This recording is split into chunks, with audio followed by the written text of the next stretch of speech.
Selamat datang, Bapak, Ibu, dan saudara sekalian di channel. Saya dan Ibu mertua. Saya membawa uang. 1 miliar rupiah. Untuk disetor ke bank. Saat dia pergi ke toilet, teller bank diam-diam memberikan secari kertas. Padaku. Lari. Saya sangat ketakutan. Pura-pura sakit perut, lalu berlari. Pulang ke rumah orang tua saya, untuk menelepon.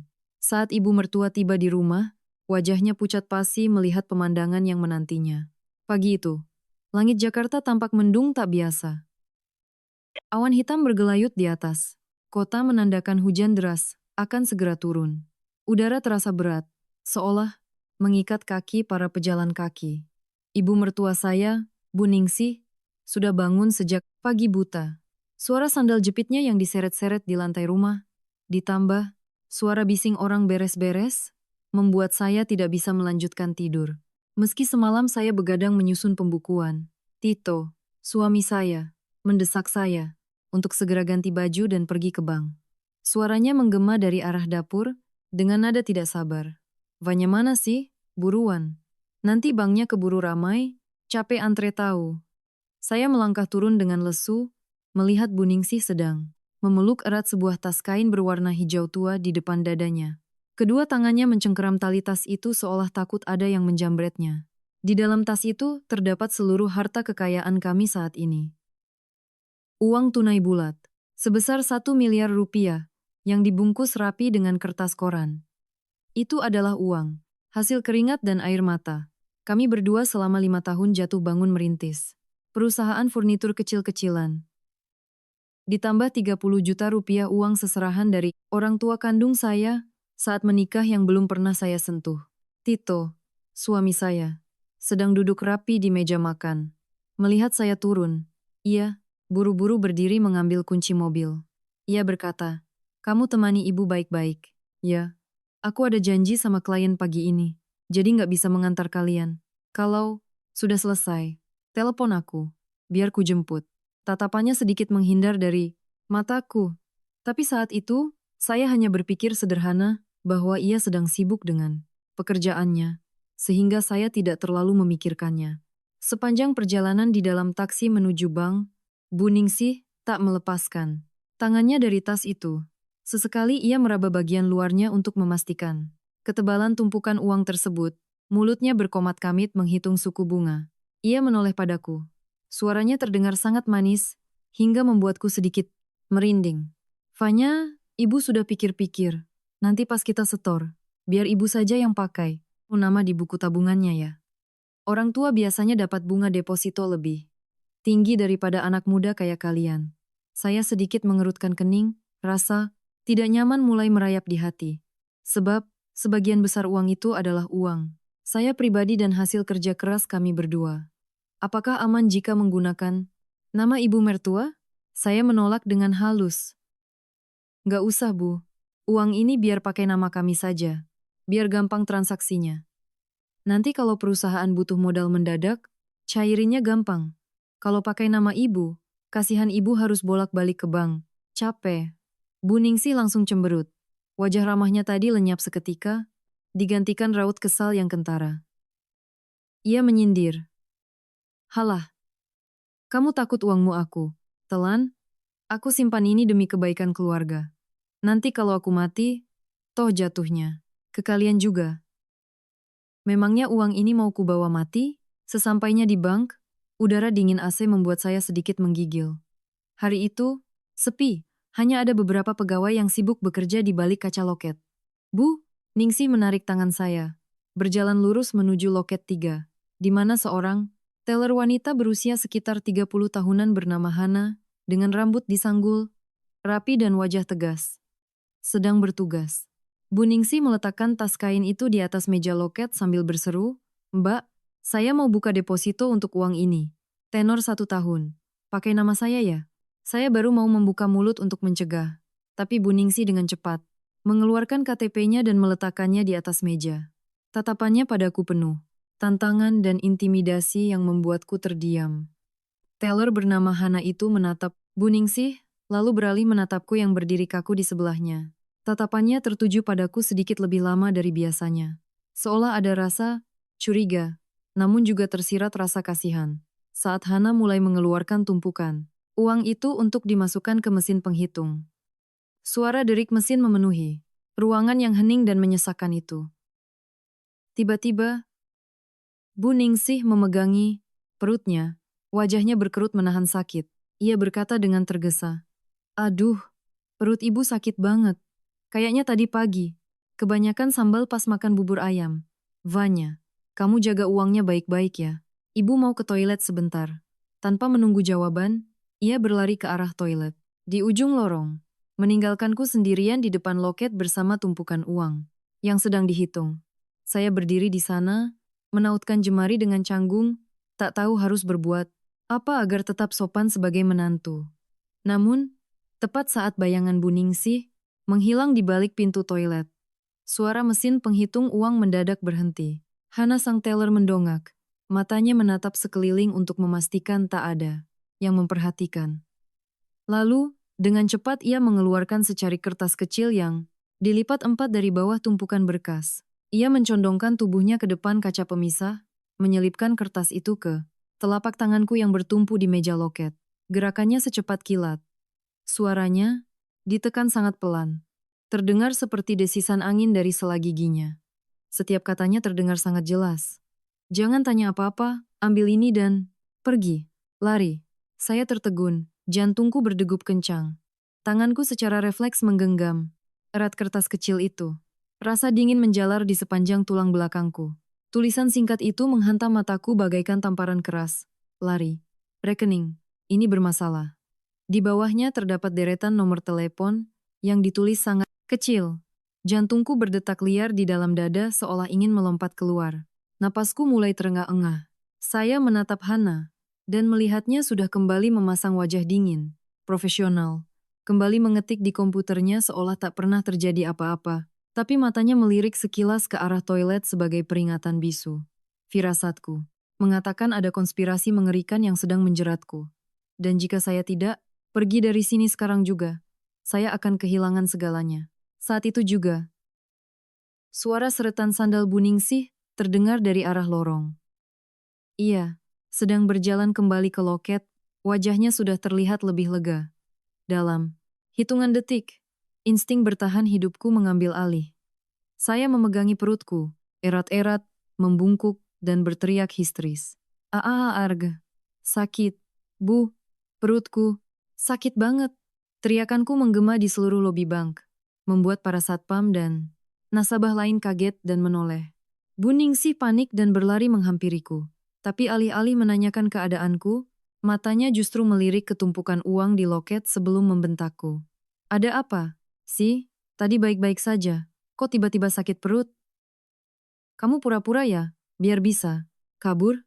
Saya memaksakan air mata keluar, membuat wajahku sepucat mungkin, dan berkata dengan napas tersengal, "Enggak, Bu. Ini sakit beneran. Rasanya kayak ditusuk-tusuk. Kayaknya usus buntu deh, Bu. Tolong bawa aku ke UGD sekarang." Sambil berbicara, saya berpegangan pada tepi meja loket, sengaja membuat kaki dan tanganku gemetar hebat. Keringat bercucuran, yang sebenarnya adalah keringat dingin karena ketakutan. Bu Ningsih menatapku penuh curiga. Ia berdecak kesal, dengan suara keras. "Bikin repot saja. Bentar lagi urusannya selesai malah banyak tingkah. Atau kamu duduk di sini saja. Tunggu ibu selesai tanda tangan, baru kita pergi." Mendengar kata tanda tangan, saya dilanda kepanikan luar biasa. Jika ia menandatanganinya, uang itu resmi bukan milikku lagi. Saya memaksakan diri, berdiri, berpura-pura sudah tak tahan lagi. Saya menepis tangannya dan berteriak, "Aku udah nggak tahan lagi. Aku harus ke UGD sekarang. Ibu urus saja. Uang ibu di sini." Setelah berkata begitu, saya mendekap tas pribadiku yang berisi dokumen identitas paling penting dan berlari keluar bank secepat kilat. Bu Ningsih berdiri mematung sejenak sebelum tersadar. Ia mengejarku sampai ke pintu bank dan berteriak, "Heh, anak kurang ajar. Berhenti. Uangnya belum beres. Kamu mau lari kemana?" Tapi saya sudah dengan cepat menyetop taksi yang kebetulan lewat. Saya melompat masuk, membanting pintu, dan mengunci pintu. Seketika, "Pak, ke kawasan Tebet ya? Rumah yang lama." Cepat, Pak, ucapku pada sopir taksi dengan suara gemetar. Saya tak berani pulang ke rumah sendiri karena ada Tito di sana, juga tidak berani ke rumah sakit karena takut Bu Ningsih akan melabrakku di sana. Satu-satunya tempat yang kupikirkan adalah rumah orang tua kandungku. Tempat perlindungan terakhir di mana saya bisa berlindung. Mobil melaju, meninggalkan Bu Ningsih yang sedang menghentak-hentakan kakinya di trotoar. Wajahnya merah, padam karena marah. Duduk di dalam taksi, saya berusaha menenangkan diri. Tanganku yang basah oleh keringat menggenggam erat ponsel. Dengan gemetar, saya memutar nomor yang tertulis di kertas tadi. Nada sambung yang panjang membuat perutku melilit, cemas. Akhirnya, seseorang mengangkatnya. Suara berbisik namun tergesa-gesa terdengar. Mbak Fanya ya? Ini Hana. Saya lagi sembunyi di gudang buat angkat telepon. Dengan suara tercekat, saya bertanya, sebenarnya ada apa Mbak? Kenapa Mbak suruh saya lari? Suara Hana terdengar sangat cemas di ujung telepon. Mbak, dengar baik-baik ya. Ibu tua yang datang sama Mbak tadi, 3 hari yang lalu datang ke sini buat ngurus autodebit. Dia minta, begitu uang, 1 miliar ini masuk ke deposito atas namanya. Sistem akan langsung mentransfer semuanya ke rekening atas nama Vivi. Rosalina, perintah transfernya sudah disetting. Tinggal nunggu uangnya masuk. Langsung bablas, telingaku berdengung. Dunia seakan berputar. Nama Vivi Rosalina terdengar asing, tapi membawa aura kematian bagiku. Ternyata, ibu mertua dan suamiku telah merencanakan dengan sangat rapi untuk merampas uang ini sejak awal. Mereka menjebakku untuk membawa uang itu seolah ingin didepositokan. Padahal ditransfer ke orang lain. Air mata mengalir deras di pipiku, terasa asin dan pahit. Aku menatap keluar jendela taksi, melihat jalanan Jakarta yang sibuk, tapi mengapa hatiku terasa begitu dingin dan sepi? Kepercayaan dan pengorbananku selama ini akhirnya hanya dibalas dengan jebakan sekejam ini. Saya berlari masuk ke rumah orang tuaku, seperti buronan yang melarikan diri dari kejaran badai. Wajahku pucat pasi tanpa darah, napasku terengah-engah. Ayah dan ibu sedang duduk minum teh di ruang tamu. Melihat putrinya pulang dalam keadaan syok mendekap erat tasnya. Mereka berdua terkejut dan meletakkan cangkir mereka. Ibuku bergegas menghampiri dan memelukku. Tangannya yang hangat mengelus punggungku. Dengan suara gemetar ia bertanya, Fanya, ada apa nak? Kok pulang? Jam segini nggak ngabarin dulu? Muka kamu kok pucat begini? Belum sempat saya menjelaskan. Tenggorokanku tercekat seolah ada batu yang mengganjal. Ponsel di tasku bergetar hebat. Nada deringnya terdengar sangat menyayat hati. Saya melirik layar. Tulisan suamiku sayang berkedip tanpa henti. Di bawahnya ada notifikasi 20 panggilan tak terjawab, hanya dalam waktu 15 menit. Kurang dari 30 menit kemudian, deru mesin motor di luar gerbang memecah ketenangan gang rumah orang tuaku. Tito dan Bu Ningsih menerobos masuk ke halaman dengan penuh amarah. Bu Ningsih bahkan belum melepaskan helmnya saat ia mulai berteriak. Suara cemprengnya merobek kedamaian rumah kami. Mana Fanya? Ngapain kamu sembunyi di sini? Mau bawa lari uangnya ya? Sampai berani akting. Sakit perut segala. Ayahku mengerutkan kening. Ia berdiri, sosoknya yang kurus namun memancarkan wibawa khas seorang pensiunan guru. Ia berkata, Besan, tolong tenang dulu. Kalau ada masalah, masuk ke dalam, duduk, dan bicarakan baik-baik. Jangan teriak-teriak di halaman, nanti ditertawakan tetangga. Bu Ningsih masuk dengan langkah mengentak, meletakkan tasnya dengan kasar di atas meja. Matanya membelalak mencariku bak radar. Tito berjalan tepat di belakangnya. Wajahnya merah padam, keringatnya bercucuran, namun matanya saat menatapku sama sekali tidak memancarkan kekhawatiran seorang suami atas kesehatan istrinya, melainkan penuh perhitungan dan amarah. Ia berkata, berusaha terdengar tenang namun kaku. Kamu ini main-main ya, Vanya? Lagi di bank tiba-tiba lari, ninggalin ibu sendirian kebingungan di sana. Kamu, tahu kan ibu sudah tua. Mana uangnya? Sini, biar aku yang setor biar urusannya kelar. Bikin malu keluarga saja. Saya bersembunyi di balik punggung ibuku, menatap suami yang telah mendampingiku tidur selama 5 tahun ini. Tiba-tiba merasa ia begitu asing dan menakutkan, hingga membuatku merinding. Saya menarik napas dalam-dalam, menekan getaran dalam suaraku, dan memutuskan untuk melempar umpan guna membuktikan kebenaran. Peringatan Hana tadi. Saya berkata dengan suara lemah namun jelas. Uangnya sudah selesai disetor kok. Tadi habis aku tanda tangan slip setoran. SMS mutasinya masuk ke HP, baru, perutku sakit banget. Makanya aku lari ke sini mau ambil kartu BPJS. Emang ibu, belum cek HP?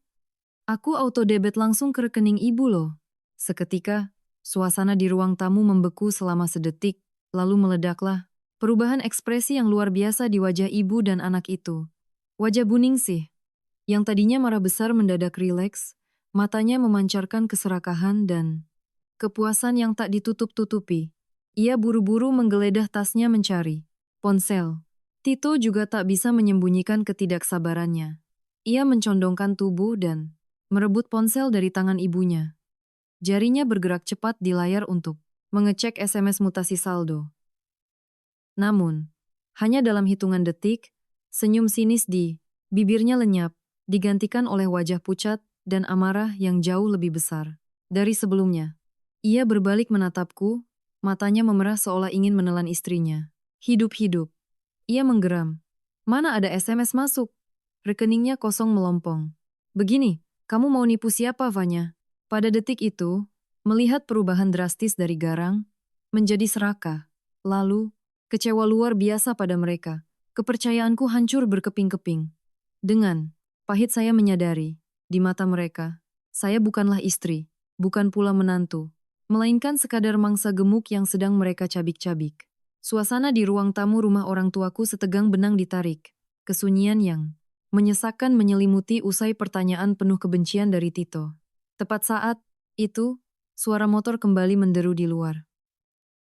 Tara, adik iparku yang cerewet, menerobos masuk. Ia masih memakai baju tidur lengkap dengan sandal jepit, rambutnya acak-acakan. Begitu melihatku, ia langsung menunjuk wajahku. Suaranya melengking menyakitkan. Telinga, kakak ipar, kamu jangan air susu dibalas air tuba ya. Ibuku sudah tua. Beraninya kamu nipu dia di bank terus bawa lari uangnya ke rumah orang tuamu? Pintar banget kamu. Orang kaya kamu di kampungku udah diikat di tiang listrik. Tara menerjang maju hendak merebut tas yang kudekap erat. Tindakannya yang kasar, ala preman pasar membuat ibuku menjerit kaget. Ayahku tak bisa menahan diri, lagi. Ia memukul meja kaca dengan keras. Brak! Suara keras itu membuat semua orang tersentak dan berhenti. Ayah berdiri, menunjuk ke arah pintu. Suaranya menggelegar penuh otoritas. Kalian pikir ini pasar? Bisa seenaknya berbuat kasar? Ini rumah saya, anak. Saya sedang sakit, tak ada yang boleh menyentuhnya. Kalau kalian terus bikin ribut, saya lapor RT dan panggil polisi, sekarang juga. Ketegasan dan wibawa ayah membuat ketiga ibu dan anak itu mundur. Tara menarik tangannya, bersembunyi di balik punggung ibunya. Mulutnya menggumamkan makian. Kotor. Melihat taktik keras gagal, Buningsih langsung beralih ke jurus playing, viktim andalannya. Ia menjatuhkan diri ke sofa, menepuk-nepuk pahanya, dan air matanya mengucur deras seperti keran bocor. Ia meratap, ya Gusti Allah, saya hidup mati-matian demi anak-anak, mengurus mereka dari ujung rambut sampai ujung kaki. Tapi sekarang Besan malah menganggap saya perampok. Saya cuma takut Vanya bawa uang sebanyak itu di jalan gak aman. Kalau jatuh atau dirampok kan hilang semua modal kita. Saya gak serakah. Sepeser pun, ia menangis sambil melirik reaksi orang tuaku. Tapi yang ia dapatkan hanyalah keheningan dingin dan tatapan kecewa dari Besannya. Tito, melihat ibunya berakting terlalu berlebihan, segera maju memerankan suami yang pengertian. Ia mendekatiku, suaranya melembut tapi matanya tak lepas dari tasku. Sudahlah, Dek. Ibu kan cuma khawatir sama kita. Sini uangnya. Biar aku yang bawa pulang. Kamu istirahat saja di sini beberapa hari sampai sembuh. Aku gak marah kok. Saya menatap matanya, melihat jelas kemunafikan yang membuatku ingin muntah. Saya mencengkeram erat tali tasku, berusaha menstabilkan suara. Aku lagi sakit. Banget, Mas. Tensi darahku turun sampai keliengan. Uangnya sudah kusimpan di tempat aman. Kamu pulang saja. Nanti kalau sudah sehat, aku sendiri yang akan urus. Jangan paksa aku. Kalau aku pingsan di sini kan repot. Ibuku melihat wajah putrinya pucat, yang sebenarnya karena ketakutan dan stres. Ia segera memapahku ke dalam kamar, lalu berbalik dan berkata tegas. Kalian, pulang saja. Fanya butuh istirahat. Urusan uang suami istri biar mereka yang urus nanti. Kami tidak akan ikut campur. Tapi kami juga tidak akan membiarkan ada yang menekan anak kami di rumah kami sendiri. Menghadapi sikap tegas keluarga besan yang mengusir mereka secara halus, ketiga, orang itu berdiri dengan kesal. Sebelum pergi, Tito menoleh dan melemparkan tatapan mengancam. Berbisik cukup keras untuk ku dengar. Awas kamu ya, jangan. Sampai aku main kasar. Suara motor menjauh, mengembalikan ketenangan di rumah. Namun di dalam hatiku, badai yang lebih besar mulai terbentuk, ganas dan kejam. Malam itu, saat orang tuaku sudah tertidur pulas, saya gelisah tak bisa memejamkan mata. Bayangan. Kertas kusut bertuliskan, lari. Terus menghantui pikiranku. Saya mengendap-endap bangun, memakai baju gelap, lalu diam-diam membuka pintu. Belakang. Menyelinap keluar bak penjahat di kehidupanku sendiri. Titik pertemuannya adalah sebuah warung kopi. Warkop. Kecil yang tersembunyi di dalam gang. Cahaya lampu jalanan yang remang-remang kekuningan tak cukup untuk menerangi wajah orang. Udara lembab sisa hujan sore tadi menambah kesan misterius. Saya duduk meringkuk di sudut warkop, kedua tanganku memegang segelas teh panas. Namun ujung jariku tetap terasa dingin. Mataku was-was melihat ke arah pintu, takut ketahuan keluarga suami. Tak lama kemudian, seorang wanita yang mengenakan jas hujan dan masker masuk. Ia melihat sekeliling lalu berjalan lurus ke arahku. Saat ia membuka maskernya, saya langsung mengenalinya. Hannah Teller Bank tadi pagi. Dan memori lama pun kembali. Saya ingat, ia adalah teman sekelas saya waktu SMP. Anak yang duduk di bangku depanku dan sering meminjam penghapus. Hannah meraih tanganku. Tangannya juga sama dinginnya. Suaranya tergesa-gesa, bercampur cemas. Fanya, syukurlah kamu telepon balik. Seharian ini aku kepikiran, sampai nggak fokus kerja. Kamu tahu nggak, kamu lagi hidup di kandang serigala. Hana mengeluarkan ponselnya, memperlihatkan foto layar monitor bank. Meski data sensitif nasabah sudah ditutupi, isinya cukup jelas bagiku. Itu adalah formulir pendaftaran auto debit yang sudah disetujui. Penerima dananya adalah nama yang sama sekali tidak kukenal. Vivi Rosalina. Hana menunjuk nama itu dan berkata, 3 hari lalu, Bu Ningsih sama perempuan muda yang lagi hamil besar datang ke loketku. Mereka ngobrol akrab banget. Bu, Ningsih sampai ngelus-ngelus perut perempuan itu, bangga banget nyebut-nyebut soal cucu laki-laki pertamanya. Mereka minta dibikinkan sistem ini. Bilangnya, buat transfer biaya kehamilan untuk menantunya. Aku kirain perempuan itu kamu. Sampai tadi pagi aku lihat Bu Ningsih datang sama kamu, dan gelagatnya maksa. Banget, aku langsung curiga, dan ngecek lagi berkasnya. Nama Vivi Rosalina bergema di kepalaku seperti petir di siang bolong. Mengoyak, keheningan malam. Saya belum pernah mendengar suamiku menyebut nama ini, namun, insting wanitaku mengatakan bahwa ini adalah kunci dari semua tragedi ini. Hana melanjutkan, suaranya merendah penuh simpati. Aku udah lama kerja di bank. Lihat ginian aja udah tahu. Ini modus pencucian, penyembunyian aset. Rencana.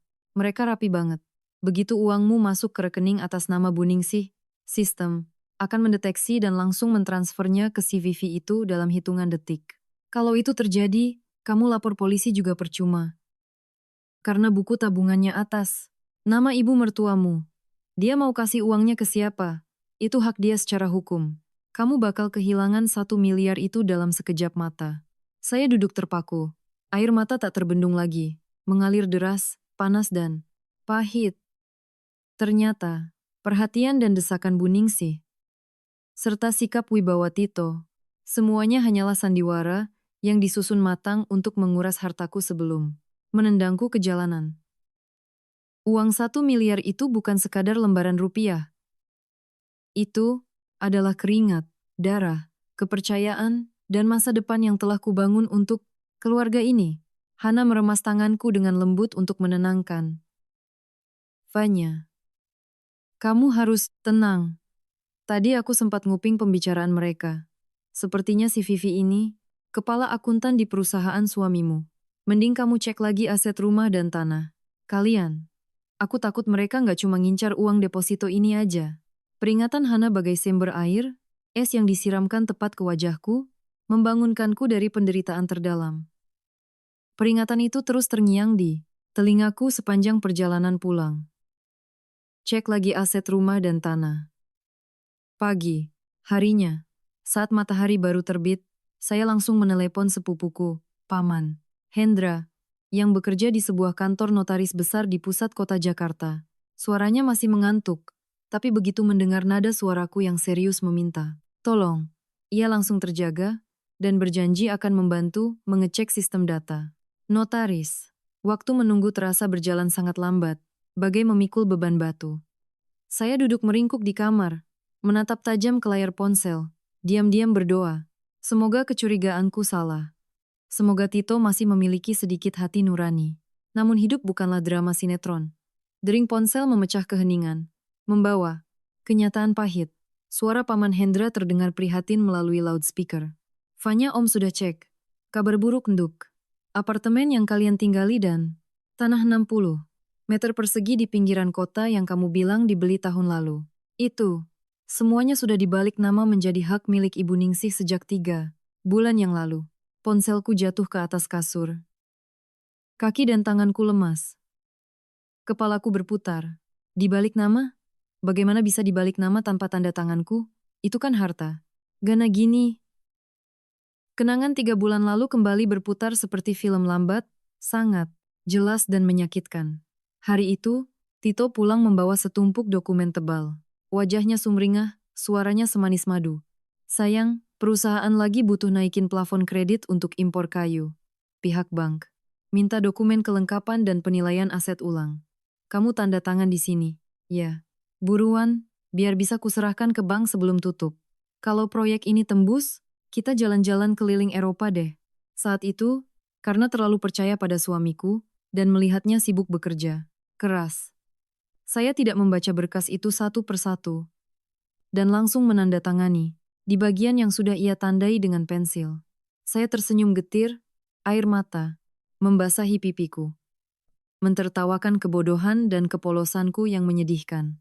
Ternyata, terselip di antara tumpukan dokumen itu adalah akta hibah, di mana saya dengan sukarela melepaskan hak kepemilikan saya dan menyetujui Tito membalik nama semua aset kepada ibunya. Mereka telah merencanakan ini sejak lama. Memeliharaku seperti memelihara ayam, petelur, menunggu saat yang tepat untuk dipotong. Saya telah ditipu, mentah-mentah oleh pria yang paling saya cintai. Dirampas semua milikku mulai dari rumah hingga tanah, tanpa saya sadari sama sekali. Saya memandang sekeliling kamarku dari kecil di rumah orang tuaku, merasa beruntung, karena setidaknya saya masih punya tempat ini untuk berteduh. Namun, rasa sakit karena dikhianati dan dirampok secara terang-terangan membuat dadaku sesak seolah dicekik. Saya teringat tatapan puas Bu Ningsih kemarin. Caranya, meraba tas uang itu. Ternyata dia sudah memegang kartu as sejak lama. Dia tahu persis bahwa saya sudah tidak punya apa-apa lagi selain uang tunai 1 miliar ini. Makanya dia mati-matian berusaha menelan habis uang itu. Saya mengusap air mata. Tatapanku perlahan menjadi tajam dan dingin. Saya tidak bisa hanya duduk di sini dan menangis. Saya sudah kehilangan rumah, kehilangan tanah, tapi saya tidak akan membiarkan sisa harga diri terakhirku ikut dirampas. Perang ini baru saja dimulai. Setelah semalaman tidak tidur untuk berpikir, saya memutuskan tidak bisa terus bersembunyi di rumah orang tuaku. Melakukan hal itu sama saja dengan mengakui kekalahan dan menyerahkan hartaku kepada mereka secara cuma-cuma. Saya harus masuk kembali ke kandang harimau, berperan sebagai istri yang polos untuk mengulur waktu dan mencari lebih banyak bukti hukum. Keesokan paginya, saya memakai riasan tipis untuk menutupi mata saya yang bengkak, menarik napas dalam-dalam untuk mengumpulkan keberanian, lalu naik taksi kembali ke rumah suamiku. Baru saja menginjakan kaki di pintu, saya sudah mencium aroma bubur ayam kampung yang semerbak dari dapur. Sebuah pemandangan yang sangat langka dan aneh selama 5 tahun, saya menjadi menantu di sini. Tito, mengenakan celemek, tangannya memegang sendok sayur mengaduk bubur. Melihatku pulang, ia buru-buru mematikan kompor, berlari menyambutku dengan wajah perhatian yang berlebihan. Ia mengambil tas dari tanganku, suaranya manis madu namun membuat bulu kuduku berdiri karena kemunafikannya. Istriku, udah pulang? Aku khawatir banget, di telepon gak aktif terus, mau nyusul ke rumah mertua tapi takut bapak ibu masih marah. Jadi aku belum berani. Masih, sakit nggak? Ini aku masakin bubur ayam kampung pakai ginseng buat kamu. Saya menatap pria di hadapanku. Pria yang kemarin menatapku dengan penuh amarah dan curiga. Kini berubah 180 derajat lebih cepat dari membalikkan telapak tangan. Saya menahan rasa mual di tenggorokan dan memaksakan senyum lemah. Udah mendingan kok mas. Kemarin kayaknya tensiku drop banget ditambah panik. Makanya begitu. Kamu jangan marah ya sama aku. Tito memapahku duduk di sofa. Ia membawakan semangkuk bubur panas di depanku, meniupnya pelan sambil berkata, suami istri masa marahan, kemarin ibu emang agak emosi, namanya juga orang tua, suka overthinking. Sudah pikun gitu deh. Kamu jangan masukin ke hati ya. Pamali ribut sama orang tua. Uang itu toh di mana aja tetap punya kita. Ibu yang simpan atau kamu yang simpan kan sama aja. Ia mulai masuk ke inti pembicaraan. Tangannya diletakkan di bahuku, mengelusnya, lembut. Namun saya bisa merasakan dengan jelas perhitungan kotor di setiap sentuhannya. Saya menunduk memakan bubur, untuk menyembunyikan tatapan dinginku. Setiap suapan bubur yang kutelan terasa sepahit empedu. Setelah saya selesai makan, Tito duduk merapat di sampingku. Ia berbisik, ngomong-ngomong, uang 1 miliar yang kamu bawa pulang kemarin. Gimana kalau nanti kita langsung setor aja? Perusahaan lagi butuh cash flow mendadak buat nebus kontainer kayu. Nggak aman loh, nyimpan uang tunai di rumah. Saya sudah menebaknya. Perhatian ini hanya berlaku selama saya masih memegang uang itu.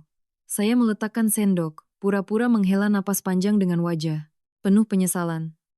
Waduh mas, aku lupa bilang. Kemarin pas di rumah bapak, aku takut bawa uang cash banyak-banyak. Jadi aku langsung ke mesin ATM setor tunai. Kumasukkan semua ke rekening pribadiku. Wajah Tito langsung berubah pucat. Tapi ia berusaha mempertahankan senyum kaku. Oh ya udah, mending transfer aja biar cepat. Kamu transfer ke rekening perusahaan ya sekarang. Butuh banget nih. Saya menggelengkan kepala dengan ekspresi sedih. Masalahnya, pas di ATM itu aku. Saking paniknya sampai salah, masukin PIN 3 kali. ATM-ku keblokir mas, kata orang bank. Butuh waktu 3-5 hari kerja buat buka blokirnya. Mana KTP-ku? Ketinggalan di rumah bapak lagi. Mendengar itu, Tito langsung berdiri, tak mampu menyembunyikan kemarahannya. Gimana sih kamu kerjanya lelet banget? Cuma urusan setor uang aja sampai ATM. Keblokir segala. Terus aku cari modal dari mana sekarang? Melihat wajah aslinya mulai terlihat di balik topeng suami yang baik. Saya tersenyum sinis di dalam hati. Permainan kucing-kucingan ini baru saja dimulai. Untuk meredakan amarah Tito yang siap meledak, saya kembali menggunakan taktik bersikap lembut, berjanji akan segera ke rumah orang tua saya untuk mengambil KTP dan pergi ke bank mengurus pemblokiran secepatnya. Tito mengentakkan kaki naik ke kamar dengan kesal. Tak lama kemudian, ia berganti pakaian dan mengatakan harus bertemu klien segera untuk menunda pembayaran. Menyuruhku istirahat di rumah. Melihat mobil suamiku keluar dari gerbang, saya sama sekali tak merasa lega. Sebaliknya, kecurigaanku terhadap rahasia yang ia sembunyikan semakin membesar. Malam itu, Tito pulang larut malam. Tubuhnya bau alkohol menyengat. Ia melemparkan kunci mobil ke atas meja, lalu langsung masuk ke kamar mandi, mengumpat tentang klien yang rewel. Memanfaatkan suara gemercik air shower di kamar mandi, saya mengendap-endap mengambil kunci mobilnya. Jantungku berdebar. Kencang layaknya pencuri, saya menyelinap ke garasi, membuka pintu mobil sepelan mungkin. Bau parfum pria yang tajam bercampur bau rokok dingin di dalam mobil membuatku sedih. Ini adalah bau suamiku, tapi mengapa sekarang terasa begitu asing? Saya mulai membongkar setiap laci. Dari laci dashboard di kursi penumpang hingga sela-sela di bawah jok, berharap menemukan petunjuk tentang si Vivi itu. Laci dashboard kosong, hanya ada beberapa struk bensin kusam dan bungkus rokok setengah pakai. Saya baru saja hendak menyerah ketika mataku tak sengaja tertuju pada kotak konsol tengah di antara dua jok depan, tempat Tito biasa menaruh botol minum atau permen karet. Saya menekan tombol untuk membuka penutupnya. Di bawah, lapisan bludru itu sepertinya ada yang sedikit menonjol tidak wajar. Saya mencongkel lapisan bludru itu dan tertegun saat melihat sebuah HP Nokia jadul. Warna hitam berukuran mungil tersembunyi rapi di bawahnya. Ini adalah tipe HP baterai badak, sinyal kuat, dan yang paling penting, sangat sulit dilacak atau disadap. Sering dipakai laki-laki sebagai HP selingkuhan untuk menghubungi pelakor. Tanganku gemetar saat memegang HP itu. Layarnya menyala, menandakan ada pesan yang belum dibaca. Saya membuka kotak masuk. Deretan pesan muncul di mataku. Setiap kata bagaikan jarum yang menusuk. Jantungku perih dan menyakitkan. Pengirimnya disimpan dengan nama istriku sayang Vivi. Isi pesannya sangat kasar dan tak tahu malu, hingga di luar batas imajinasiku. Mas, uang 1 miliar. Dari si nenek peot itu udah cair belum? Anak jagoanmu nendangnya kencang banget. Nih, aku butuh uang buat DP mobil Pajero minggu ini biar gampang kalau mau. Periksa kandungan. Pesan lain dikirim sore tadi. Mas, aktingnya yang pintar ya. Jangan sampai dia curiga. Kalau uangnya udah dapat, cepat tendang dia keluar. Aku udah muak. Sembunyi-sembunyi begini. Air mataku menetes ke layar HP, mengaburkan kalimat-kalimat beracun itu. Saya menggigit bibirku kuat-kuat agar tak terisak keras. Ternyata, selain mengkhianatiku secara emosional, Tito juga membesarkan anak di luar. Nikah seorang cucu laki-laki penerus keluarga yang sangat didambakan oleh keluarganya. Saya mengeluarkan ponselku sendiri, dengan tangan bergetar memotret semua pesan itu sebagai bukti, lalu mengembalikan HP jadul itu ke posisi semula, meratakan lapisan bludrunya seolah tak pernah disentuh siapapun. Saya duduk termenung di dalam mobil untuk waktu yang lama, menghirup bau. Kebohongan yang memenuhi ruang sempit ini, meyakinkan diri bahwa saya harus menjadi sangat kuat untuk menuntut keadilan bagi diriku sendiri. Kembali ke kamar tidur, saya melihat Tito sudah mendengkur keras di atas kasur. Pengaruh alkohol membuatnya tidur seperti orang mati. Sama sekali tak menyadari bahwa rahasia kelamnya telah terbongkar. Saya berbaring di sebelahnya, menjaga jarak sejauh mungkin. Rasa jijik menjalar ke seluruh tubuh setiap kali melihat wajah tertidur suami yang tidak setia ini. Pagi harinya, saya beralasan pergi ke pasar pagi-pagi. Padahal sebenarnya mampir ke warnet untuk mencari tahu tentang Vivi Rosalina. Satu-satunya petunjuk yang kumiliki adalah dia bekerja sebagai akuntan di perusahaan suami dan sangat akrab dengan adik iparku, Tara. Saya membuka akun Instagram Tara dan menggulir ke postingan lama dari beberapa bulan yang lalu. Dan benar saja, saya menemukan apa yang kucari. Dalam sebuah foto check-in di restoran mewah 3 bulan lalu, Tara menandai Taga, seorang wanita muda berwajah bulat dengan kulit putih mulus, bernama Vivi Rosalina. Saya mengeklik profilnya. Yang langsung terlihat adalah rentetan foto yang memamerkan gaya hidup mewah, tas branded, liburan di resor mahal, dan yang paling menonjol, foto-foto yang memamerkan perut buncit kehamilannya, yang semakin membesar. Yang membuatku membeku adalah kehadiran Buningsi dan Tara. Dalam foto-foto itu, ada foto acara makan malam keluarga yang hangat. Buningsi menyuapkan makanan untuk Vivi. Mulutnya tersenyum lebar. Matanya menatap Vivi dengan penuh kasih sayang dan kemanjaan. Sangat berbeda dengan tatapan sinis yang selalu ia berikan padaku. Di kolom komentar, Tara bahkan menyanjungnya. Calon kakak iparku cantik banget. Sedunia. Cepat besar ya, keponakan laki-lakinya, Tante Tara. Vivi membalas. Makasih Tante Bungsu, ibu sama kamu terlalu manjain aku, jadi malu deh. Saya membaca setiap baris komentar yang saling berbalas itu, merasa seolah saya adalah orang buangan. Sosok tak kasat mata yang disingkirkan dari gambaran keluarga bahagia itu. Ternyata, mereka sudah menganggap wanita itu sebagai menantu yang sesungguhnya sejak lama, hanya karena ia mengandung darah daging. Tito, sesuatu yang tak bisa kuberikan. Setelah 5 tahun menikah, mereka menyambutnya, melayaninya menggunakan uang hasil keringat dan air mata yang kudapatkan bersama Tito. Sementara saya bekerja keras layaknya kuda beban, Mereka bersenang-senang menikmati hidup bersama. Saya teringat masa-masa saat Bu Ningsih mengeluh sakit punggung dan kelelahan untuk menghindari memasak, memaksaku yang baru pulang, kerja larut malam, untuk langsung terjun ke dapur. Ternyata, saat itu dia sedang sibuk pergi mengurus menantu kesayangannya. Saya tertawa pahit menyadari bahwa di mata mereka, saya tak lebih dari sebuah mesin pencetak uang. Alat yang bisa dimanfaatkan dan diperas habis-habisan sebelum dibuang. Kekejaman Bu Ningsih tak hanya terletak pada keserakahannya akan uang, tapi juga pada caranya menginjak-injak perasaan dan harga diriku. Dia rela bekerja sama dengan selingkuhan putranya untuk menjebak menantu sahnya, hanya demi cucu laki-laki penerus garis keturunan. Saya menutup laptop, hatiku dingin bagai abu. Tak ada lagi sisa keterikatan atau harapan akan apa yang disebut kasih sayang keluarga. Mengetahui dengan jelas siapa lawanku dan betapa kejamnya rencana mereka. Saya sadar bahwa hanya bukti kuat yang bisa membantuku membalikkan keadaan dan melindungi diri di mata hukum. Saya memesan sebuah alat perekam suara khusus berukuran super kecil di e-commerce yang bisa merekam terus-menerus dan terhubung lewat Wi-Fi untuk didengarkan dari jarak jauh. Alat itu tiba pada siang harinya.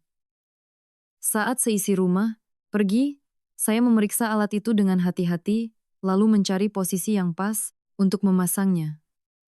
Ruang tamu adalah tempat Bu Ningsih dan Tara sering duduk, bergosip, menonton TV, dan juga tempat mereka merundingkan hal-hal paling rahasia. Saya memilih bagian bawah meja tamu, tempat yang tidak terlihat dan paling sulit ditemukan, lalu menempelkan alat itu kuat-kuat dengan double tape. Setelah selesai, saya pura-pura bersih-bersih rumah, mengelap meja dan kursi sampai bersih agar tidak ada yang curiga. Sore harinya, saya berbohong ingin bertemu teman lama untuk keluar rumah. Padahal saya pergi ke kedai kopi yang sepi di dekat rumah, memakai earphone, dan mengaktifkan aplikasi penyadap di ponselku. Jantungku berdegup kencang, berdebar menanti suara-suara pertama yang ditransmisikan dari rumah yang dulu kuanggap sebagai istanaku.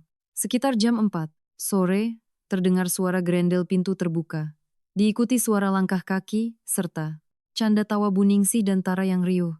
Mereka baru saja pulang dari suatu tempat, sepertinya sangat gembira. Suara gesekan kantong kresek menandakan mereka habis belanja.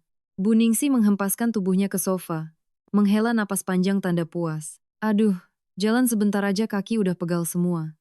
Tapi bisa beliin barang-barang mahal buat si jagoan, rasanya sepadan ya Nduk. Tara tertawa cekikikan. Ibu belinya barang-barang branded semua. Mbak Vivi, pasti kesenengan tuh.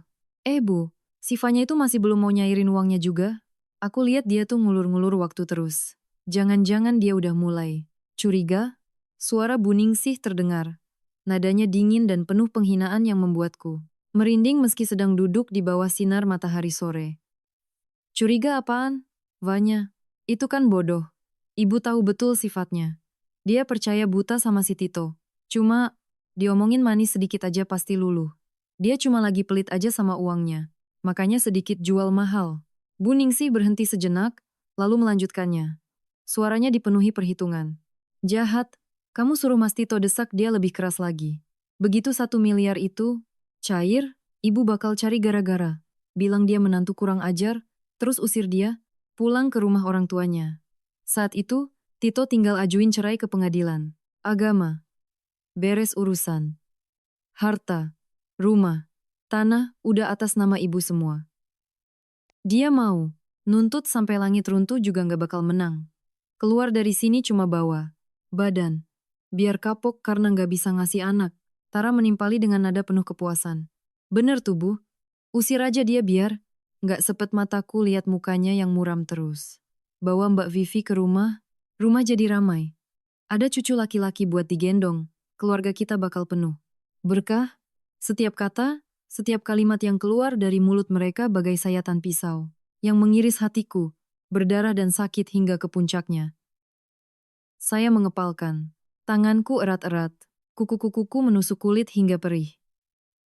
Namun justru rasa, sakit itulah yang membantuku tetap waras dan menjadi lebih tegar dari sebelumnya. Saya sudah tidak punya jalan mundur lagi. Toleransiku hanya akan menjadi kesempatan bagi mereka untuk terus menginjak-injakku. Dalam hati saya bersumpah, akan membuat mereka membayar setiap ucapan beracun yang mereka lontarkan hari ini. Hari-hari berikutnya, rumah yang dulu kuanggap sebagai surga, tiba-tiba berubah menjadi panggung sandiwara besar, di mana setiap anggota keluarga berusaha keras, memainkan peran licik mereka dengan sempurna. Saya menelan rasa sakitku. Dalam-dalam, mengenakan topeng kepatuhan dan kesabaran seperti biasanya. Sembari, menunggu kesempatan.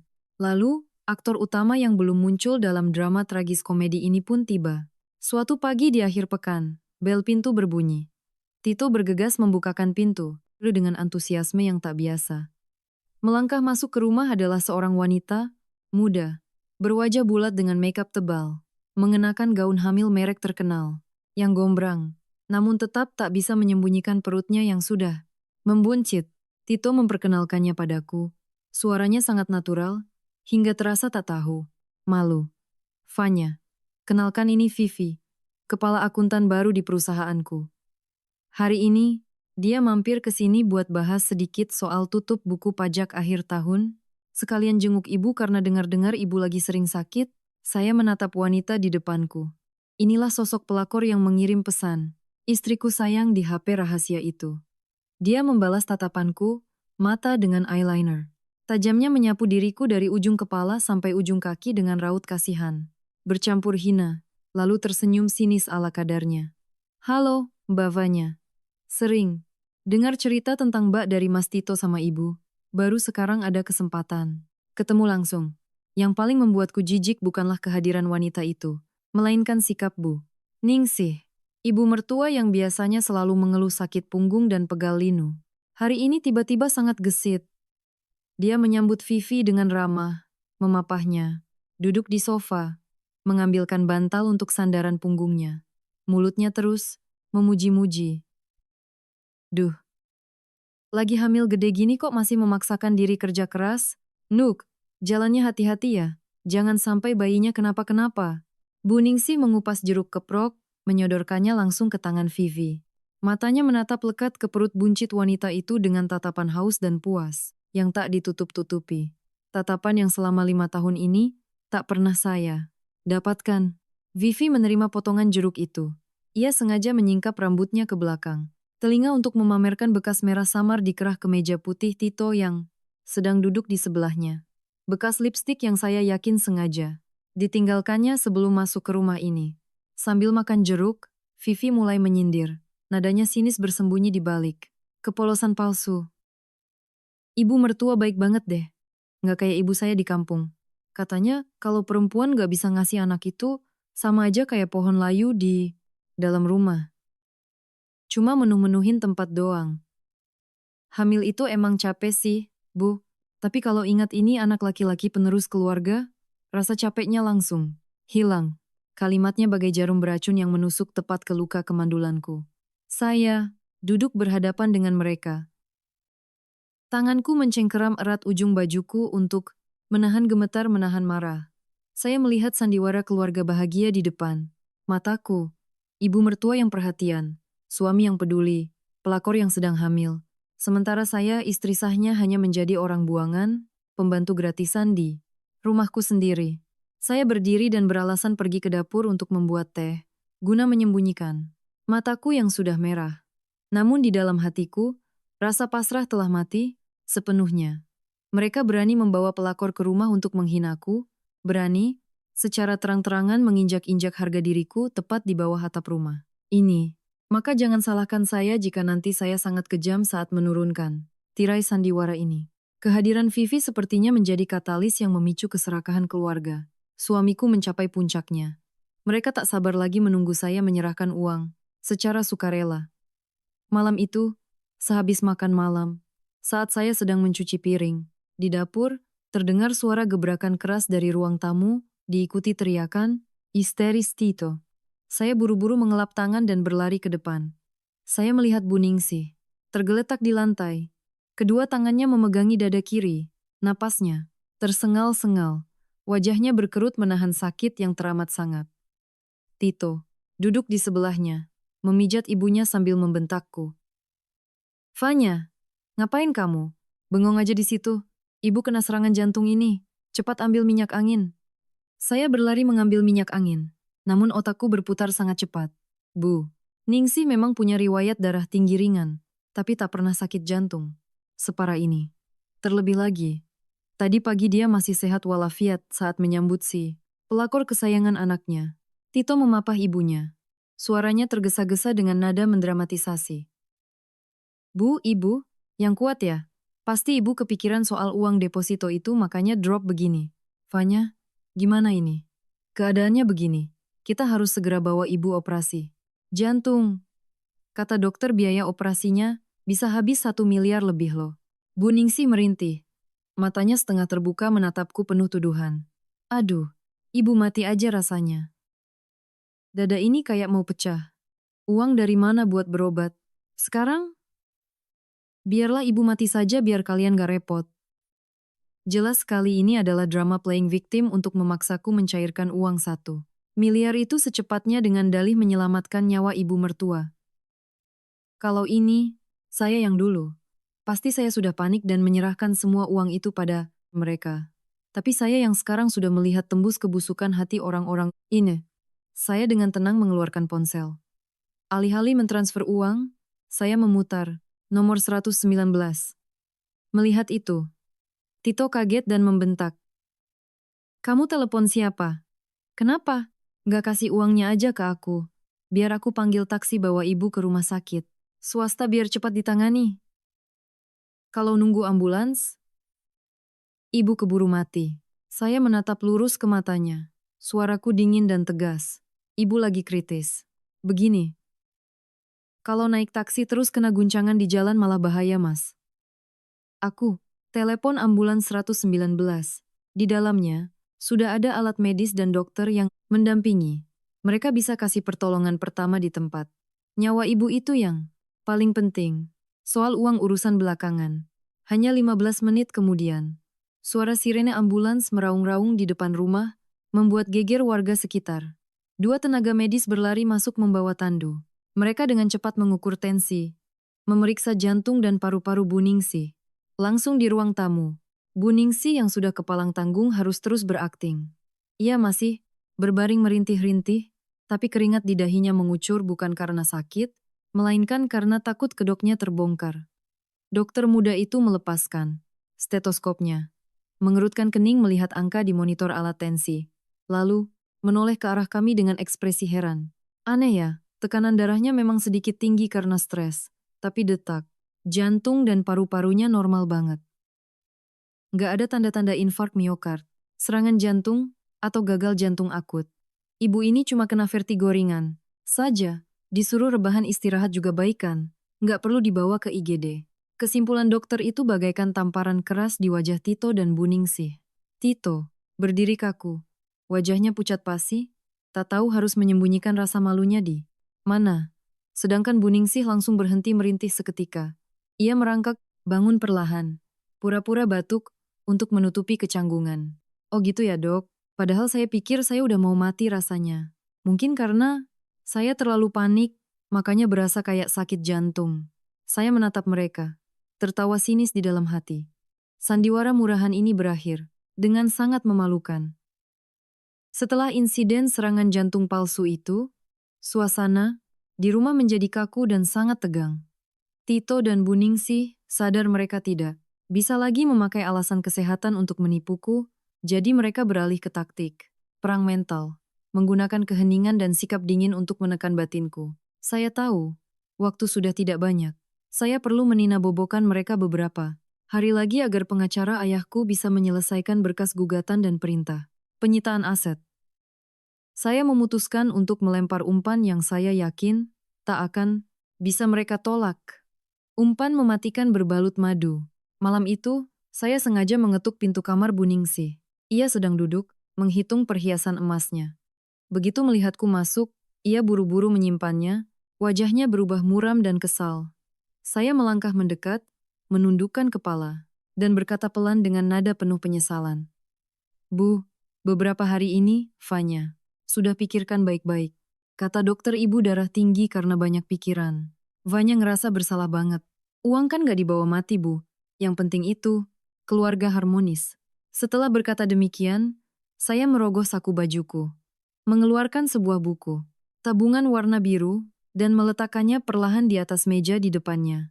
Itu adalah buku tabungan atas nama saya dengan saldo genap, 1 miliar rupiah, deposito, berjangka 6 bulan. Mata Bu Ningsih langsung berbinar seperti lampu sorot mobil. Ia mencondongkan tubuh, meraih buku tabungan itu, membolak-balik halamannya dengan teliti. Jari-jarinya yang keriput bergetar saat mengelus angka-angka yang tertera, seolah takut angka itu terbang. Sikapnya langsung berubah drastis, tersenyum, lebar sampai ke telinga. Tuh kan, ibu tahu menantu ibu ini anak yang berbakti dan pengertian. Bagus, kalau kamu sudah sadar. Ibu yang simpan ini ya, demi masa depan kalian berdua. Toh ibu yang udah tua begini mau foya-foya buat apa pakai uang miliaran. Iya, memeluk buku tabungan itu di dadanya, memperlakukannya seperti harta karun, sepenuhnya lupa dengan kemarahannya tadi. Tito yang berdiri di ambang pintu, melihat pemandangan itu juga menghela napas, lega. Ia melangkah masuk, menepuk bahuku, suaranya kembali manis. Istriku emang yang terbaik. Tindakanmu ini sudah menunjukkan bakti yang benar sebagai anak. Ya, sudah. Kamu balik ke kamar istirahat aja. Biar ibu simpan bukunya baik-baik. Saya mengangguk patuh, berbalik melangkah keluar kamar. Namun di sudut bibirku, terukir sebuah senyuman sedingin es. Apa yang tidak mereka ketahui adalah, buku, tabungan itu hanyalah seonggok kertas sampah yang tak ada harganya. Pagi tadi, saya sudah pergi ke bank untuk melaporkan kehilangan buku tabungan dan membuat buku baru dengan nomor rekening yang diriset. Sesuai aturan bank, begitu, laporan kehilangan diproses di sistem. Buku yang lama yang sekarang sedang dipeluk erat oleh Bu Ningsih, otomatis diblokir, dan tidak bisa digunakan untuk transaksi apapun.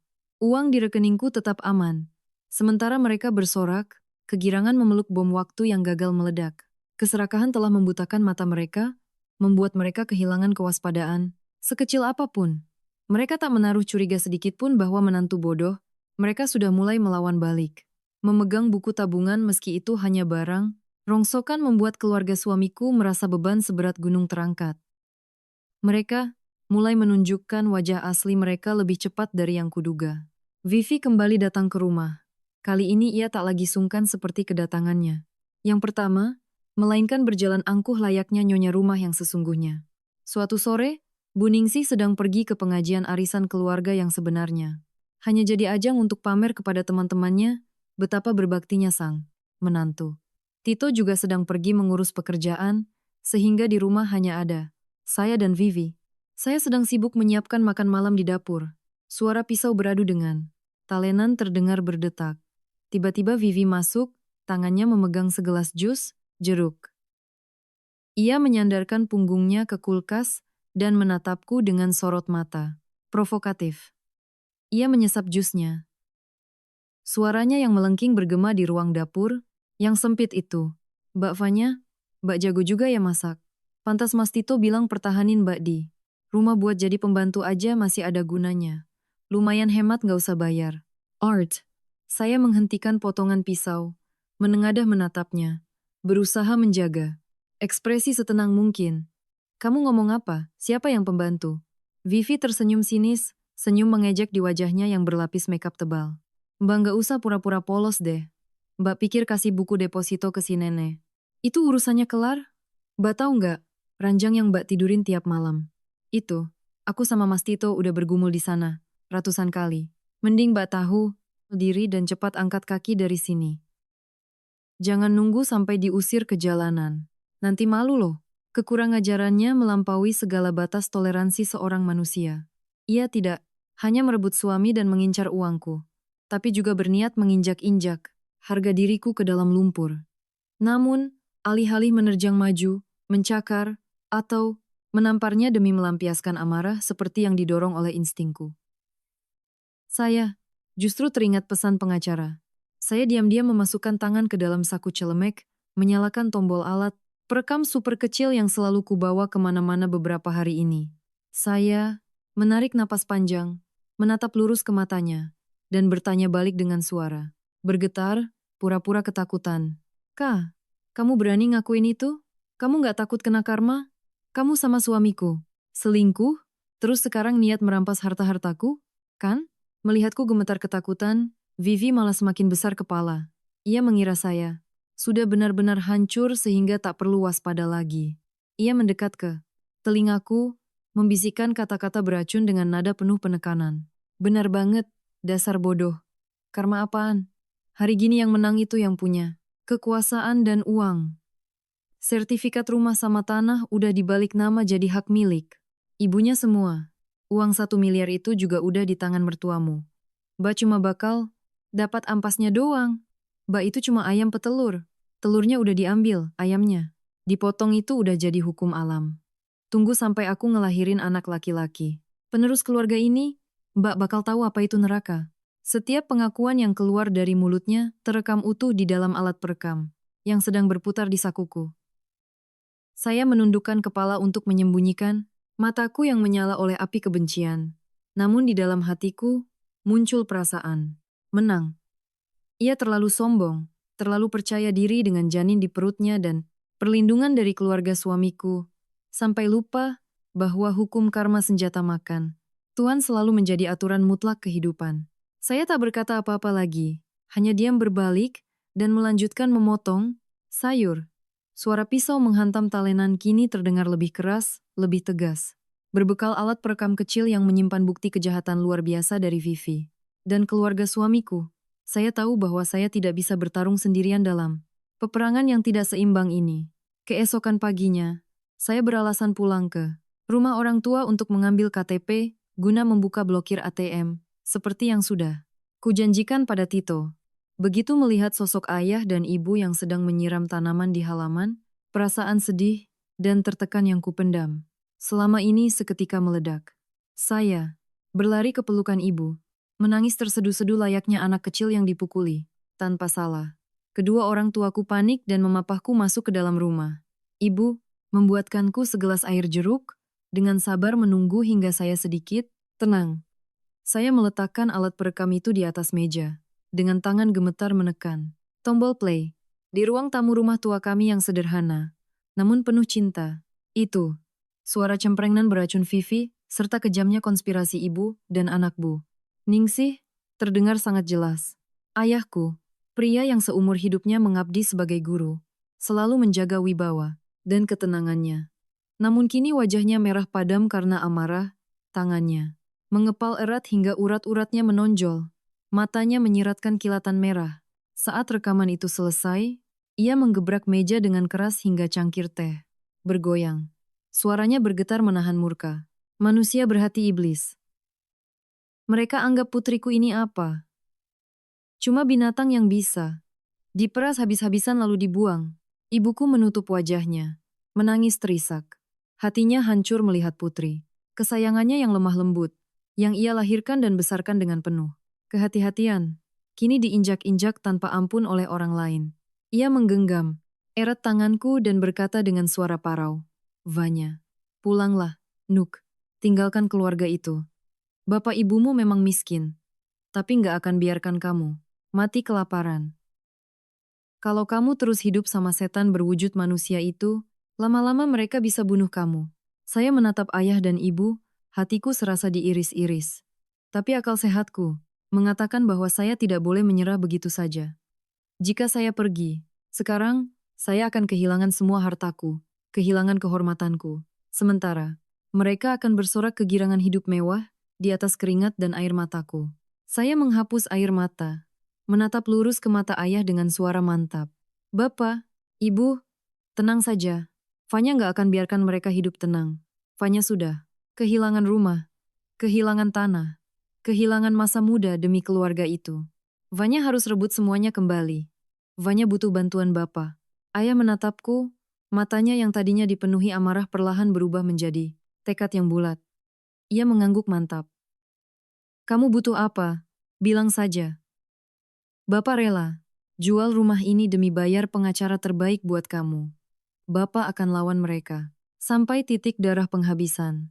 Saya membisikkan rencanaku ke telinga ayah tentang acara pesta syukuran ulang tahun ke-70 Bu Ningsih yang akan datang, tentang jebakan yang akan kusiapkan untuk menelanjangi wajah munafik mereka di depan seluruh keluarga besar. Saya kembali ke rumah mertua membawa dokumen-dokumen itu yang sebenarnya adalah fotokopi dokumen palsu untuk mengelabui mereka.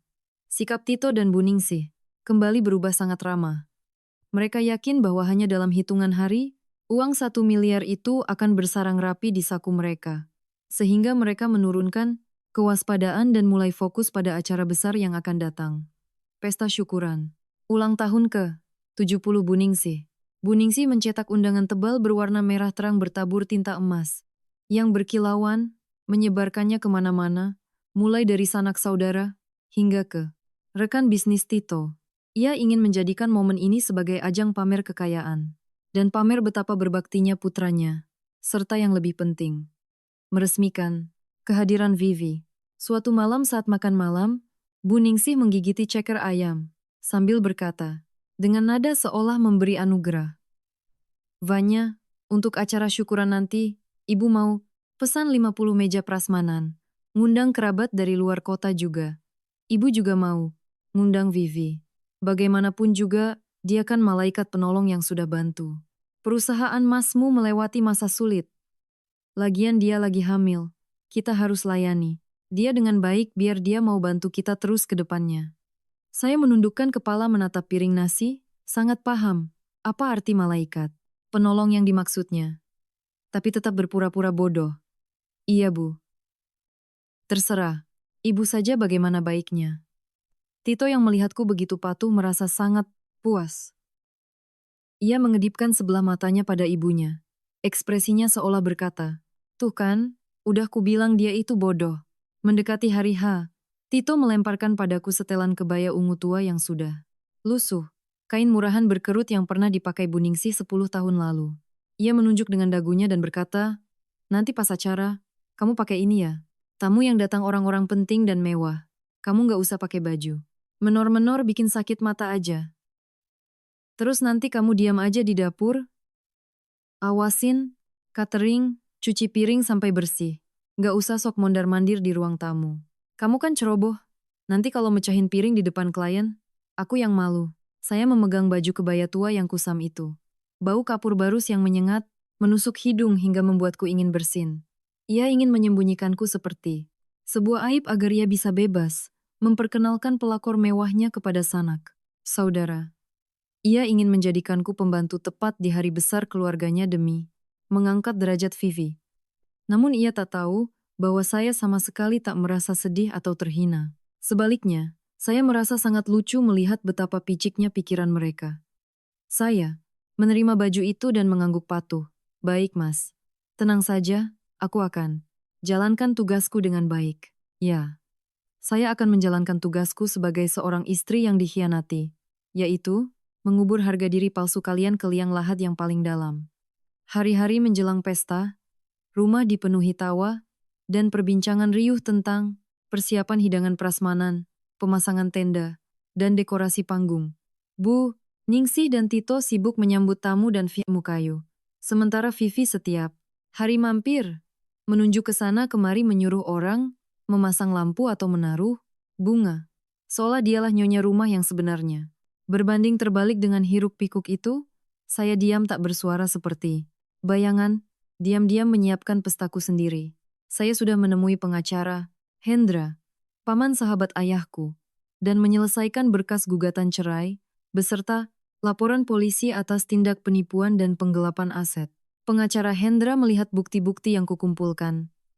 Mulai dari rekaman suara, pesan teks, hingga mutasi rekening bank dari jaringan Hana. Beliau mengangguk, mantap, Vanya, bukti-bukti ini sudah cukup untuk menjebloskan mereka ke penjara, atau setidaknya membuat mereka jatuh melarat. Paman sudah mengajukan permohonan sita jaminan mendadak. Senin pagi, tepat setelah acara ulang tahun, pengadilan akan mengirimkan surat sita. Saat itu, mereka mau memindahkan uang. Serupiah pun sudah tidak bisa. Penegasan dari Paman Hendra memberiku kekuatan luar biasa, menghempaskan segala keraguan di hatiku. Saya juga diam-diam menyewa tim teknisi sound system dan layar LED profesional. Saya membohongi Tito, bilang ingin menyewa layar LED besar untuk memutar video foto-foto keluarga sebagai kado untuk ibu. Tito kesenangan mendengarnya. memujiku pengertian dan berbakti. Dia sama sekali tidak tahu bahwa layar LED raksasa yang mewah itu bukan untuk memutar foto keluarga yang penuh kebohongan, melainkan untuk memutar film blockbuster tentang wajah asli keluarganya. Saya telah mengedit dengan cermat. Setiap rekaman suara, setiap tangkapan layar pesan singkat, menggabungkannya menjadi sebuah video beresolusi tinggi. Hanya menunggu saat yang tepat untuk menayangkannya secara langsung. Malam sebelum acara, saya berbaring di kasur mendengar dengkuran Tito di sebelahku, namun hatiku sangat sadar dan jernih. Tak ada lagi air mata, kelemahan. Tak ada lagi penderitaan dan siksaan batin. Yang tersisa di dalam diriku kini hanyalah kedinginan seorang pemburu yang dengan sabar menunggu mangsanya masuk ke dalam perangkap. Saya menatap langit-langit kamar dan berbisik pada diriku sendiri. Tidurlah. Yang nyenyak Tito. Tidurlah yang nyenyak Ibu. Dan juga kamu, Vivi. Nikmatilah mimpi indah terakhir kalian ini. Karena besok pagi saat matahari terbit, kalian akan terbangun dalam mimpi buruk yang tak berujung. Saya merasakan kedamaian yang aneh mengalir di jiwaku. Kedamaian sebelum badai besar melanda, yang akan menyapu bersih semua sampah dalam kehidupanku. Minggu pagi, seluruh jalanan menjadi riuh oleh suara musik dangdut dari speaker besar yang diputar di rumah Bu Ningsih. Gerbang masuk dihiasi lengkungan bunga segar yang mewah, tenda-tenda didirikan hingga memakan trotoar. Mobil-mobil, para tamu parkir berjejer panjang. Hari itu Bu Ningsih mengenakan kebaya beludru merah bordir emas, leher dan tangannya penuh dengan perhiasan emas. Itu adalah perhiasan seserahan, pernikahanku yang ia pinjam agar terlihat mewah. Tapi lalu ia simpan dan tak pernah dikembalikan selama bertahun-tahun. Wajahnya dilapisi bedak tebal, tersenyum lebar menyambut para tamu. Mulutnya tak henti-hentinya memamerkan kesuksesan putranya. Vivi muncul saat hari mulai siang. Ia turun dari sebuah mobil mewah, mengenakan gaun hamil putih bersih yang elegan, rambutnya dikeriting bergelombang yang menawan. Bu Ningsih sampai meninggalkan tamu yang sedang ia sapa demi berlari, menyambut wanita itu. Memapahnya masuk bagaikan menyambut seorang ratu. Tito berdiri di sampingnya, menatap Vivi dengan penuh cinta. Mereka berdua berbisik pelan, sesekali tertawa cekikikan. Benar-benar menganggapku tak kasat mata. Kerabat dan tetangga yang melihat pemandangan itu mulai berbisik-bisik. Yang tahu ceritanya hanya menggeleng-gelengkan kepala dengan muak. Sementara, yang tak tahu mengira Vivi adalah istri baru Tito, karena mereka tampak sangat serasi tanpa rasa malu sedikit pun. Sedangkan saya, tepat seperti skenario yang disusun Tito, sedang mengenakan kebaya ungu tua yang lusuh, sibuk di dapur mengatur para tukang masak catering. Keringat bercucuran melunturkan sisa riasan tipisku. Rambutku lepek karena hawa panas kompor.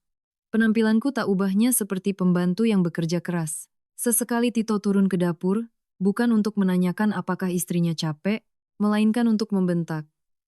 Heh, kerjanya lelet banget sih. Makanan prasmanan. Di depan udah pada habis tuh. Awas ya, kalau sampai klienku komplain, kukuliti. Kamu nanti. Ia melampiaskan kekesalannya padaku hanya untuk pamer kekuasaan di depan para pelayan catering. Saya mengertakkan gigi, menahan diri, dan menunduk mengiyakan. Namun tanganku, yang sedang mencuci sayur mencengkeram begitu kuat, hingga sawinya hancur. Teruslah memaki, teruslah bersikap sombong. Ini akan jadi kali terakhir kamu bisa bersikap tinggi hati padaku. Suara MC dari ruang utama terdengar lantang. Bapak Ibu sekalian, waktu yang ditunggu-tunggu telah tiba. Kami persilakan seluruh keluarga besar Ibu Ningsih untuk naik ke atas panggung dan memulai acara. Tito merapikan dasinya, mendongakkan dagu dan menyuruhku. Kamu diam di sini. Dilarang menampakkan batang hidungmu ke atas. Kalau ada yang kurang, suruh pelayan aja yang antar. Setelah berkata begitu, ia berbalik pergi, meninggalkanku sendirian di tengah tumpukan piring kotor. Tapi ia salah besar. Saya melepas celemek dan melemparnya kuat-kuat ke sudut tembok, mengelap tanganku hingga bersih, lalu mengeluarkan ponsel yang terhubung dengan sistem kontrol layar LED dari sakuku. Lagu selamat ulang tahun mengalun, riang, menenggelamkan suara dentingan piring di dapur. Saya berdiri bersembunyi di balik pintu samping, menatap ke arah panggung yang bermandikan cahaya, di mana orang-orang yang sedang memainkan peran keluarga, bahagia itu dipuja-puji. Tito berdiri di tengah panggung, memegang mikrofon, wajahnya merah karena pengaruh sedikit alkohol dan euforia. Ia mendehem keras untuk menarik perhatian seluruh tamu undangan. Bu Ningsih duduk di kursi berlapis bludru merah di posisi tengah. Tangannya mengipas-ngipas dengan kipas kertas. Mulutnya tak bisa menutup saat mendengar sanjungan kerabat tentang betapa hebat dan berbaktinya putranya. Tito memulai pidatonya. Suaranya lantang, penuh kebanggaan, kepada yang terhormat Bapak, Ibu, sesepuh, dan seluruh keluarga besar yang hadir. Hari ini adalah hari paling bahagia bagi keluarga kami. Merayakan usia ibu yang ke-70 tahun, sebuah usia yang sangat diberkahi. Kesuksesan dan harta yang kami miliki. Hari ini, selain berkat doa dan didikan ibu, juga karena saya beruntung mendapat bantuan dari seorang malaikat penolong. Ia berhenti sejenak, mengarahkan tangannya ke arah Vivi yang duduk di samping Bu Ningsih. Tatapannya pada wanita itu begitu penuh kasih sayang hingga membuat siapapun yang melihat pasti akan bertanya-tanya. Ia melanjutkan, suaranya menjadi lebih berat dan hangat. Perkenalkan kepada keluarga besar, ini adalah Vivi, kepala akuntan sekaligus penyelamat perusahaan saya. Bahu-membahu, tak kenal lelah membantu perusahaan melewati masa krisis. Ibu saya sangat menyayangi Vivi seperti anak kandungnya sendiri. Dan tak lama lagi, keluarga kami akan mendapat berita bahagia yang luar biasa, sebuah anugerah tak ternilai dari Vivi, yaitu penerus garis keturunan keluarga besar kami. Seluruh ruangan mendadak riuh oleh bisik-bisik, tatapan penasaran tertuju pada Vivi dan perut buncitnya. Vivi menunduk malu-malu, mengelus perutnya dengan lembut, memainkan peran gadis muda yang canggung, namun di sudut bibirnya terukir senyum kemenangan. Bu Ningsih ikut menimpali, mengambil mikrofon dari tangan putranya. Suaranya bergetar karena terharu atau pura-pura terharu. Benar kata pepatah, surga di telapak kaki ibu. Saya seumur hidup banyak berbuat baik, baru bisa dapat hari seperti ini. Keluarga ini sudah lama menanti momongan. Kalau bahas soal menantu, yang itu, sudahlah, malah bikin sedih. Anggap saja nasib saya kurang beruntung. Syukurlah Tuhan Maha Baik, di usia senja saya masih bisa menggendong cucu laki-laki. Sekarang, mati pun saya sudah ikhlas. Setiap kata mereka bagai sayatan pisau yang mengiris jantungku berdarah dan menyesakkan napas. Secara terang-terangan mereka menyangkal keberadaanku, mengabaikan pengorbananku selama 5 tahun menemani Tito membangun perusahaan dari nol. Di mata mereka, saya hanyalah seorang pecundang, sebatang pohon kering yang tak bisa berbuah, batu sandungan yang harus disingkirkan untuk menyambut sang malaikat ke rumah. Saya menunduk menatap baju lusuh yang kukenakan, lalu menatap gaun sutra mewah milik Vivi. Kontras yang menyakitkan itu menyadarkanku betapa bodoh dan pasrahnya aku selama ini. Tapi kepasrahan itu telah berakhir detik ini juga. Saat mereka berani menginjak-injak harga diriku di depan ratusan orang. Saya menggenggam erat ponselku, menarik napas dalam-dalam untuk mengembalikan ketenangan.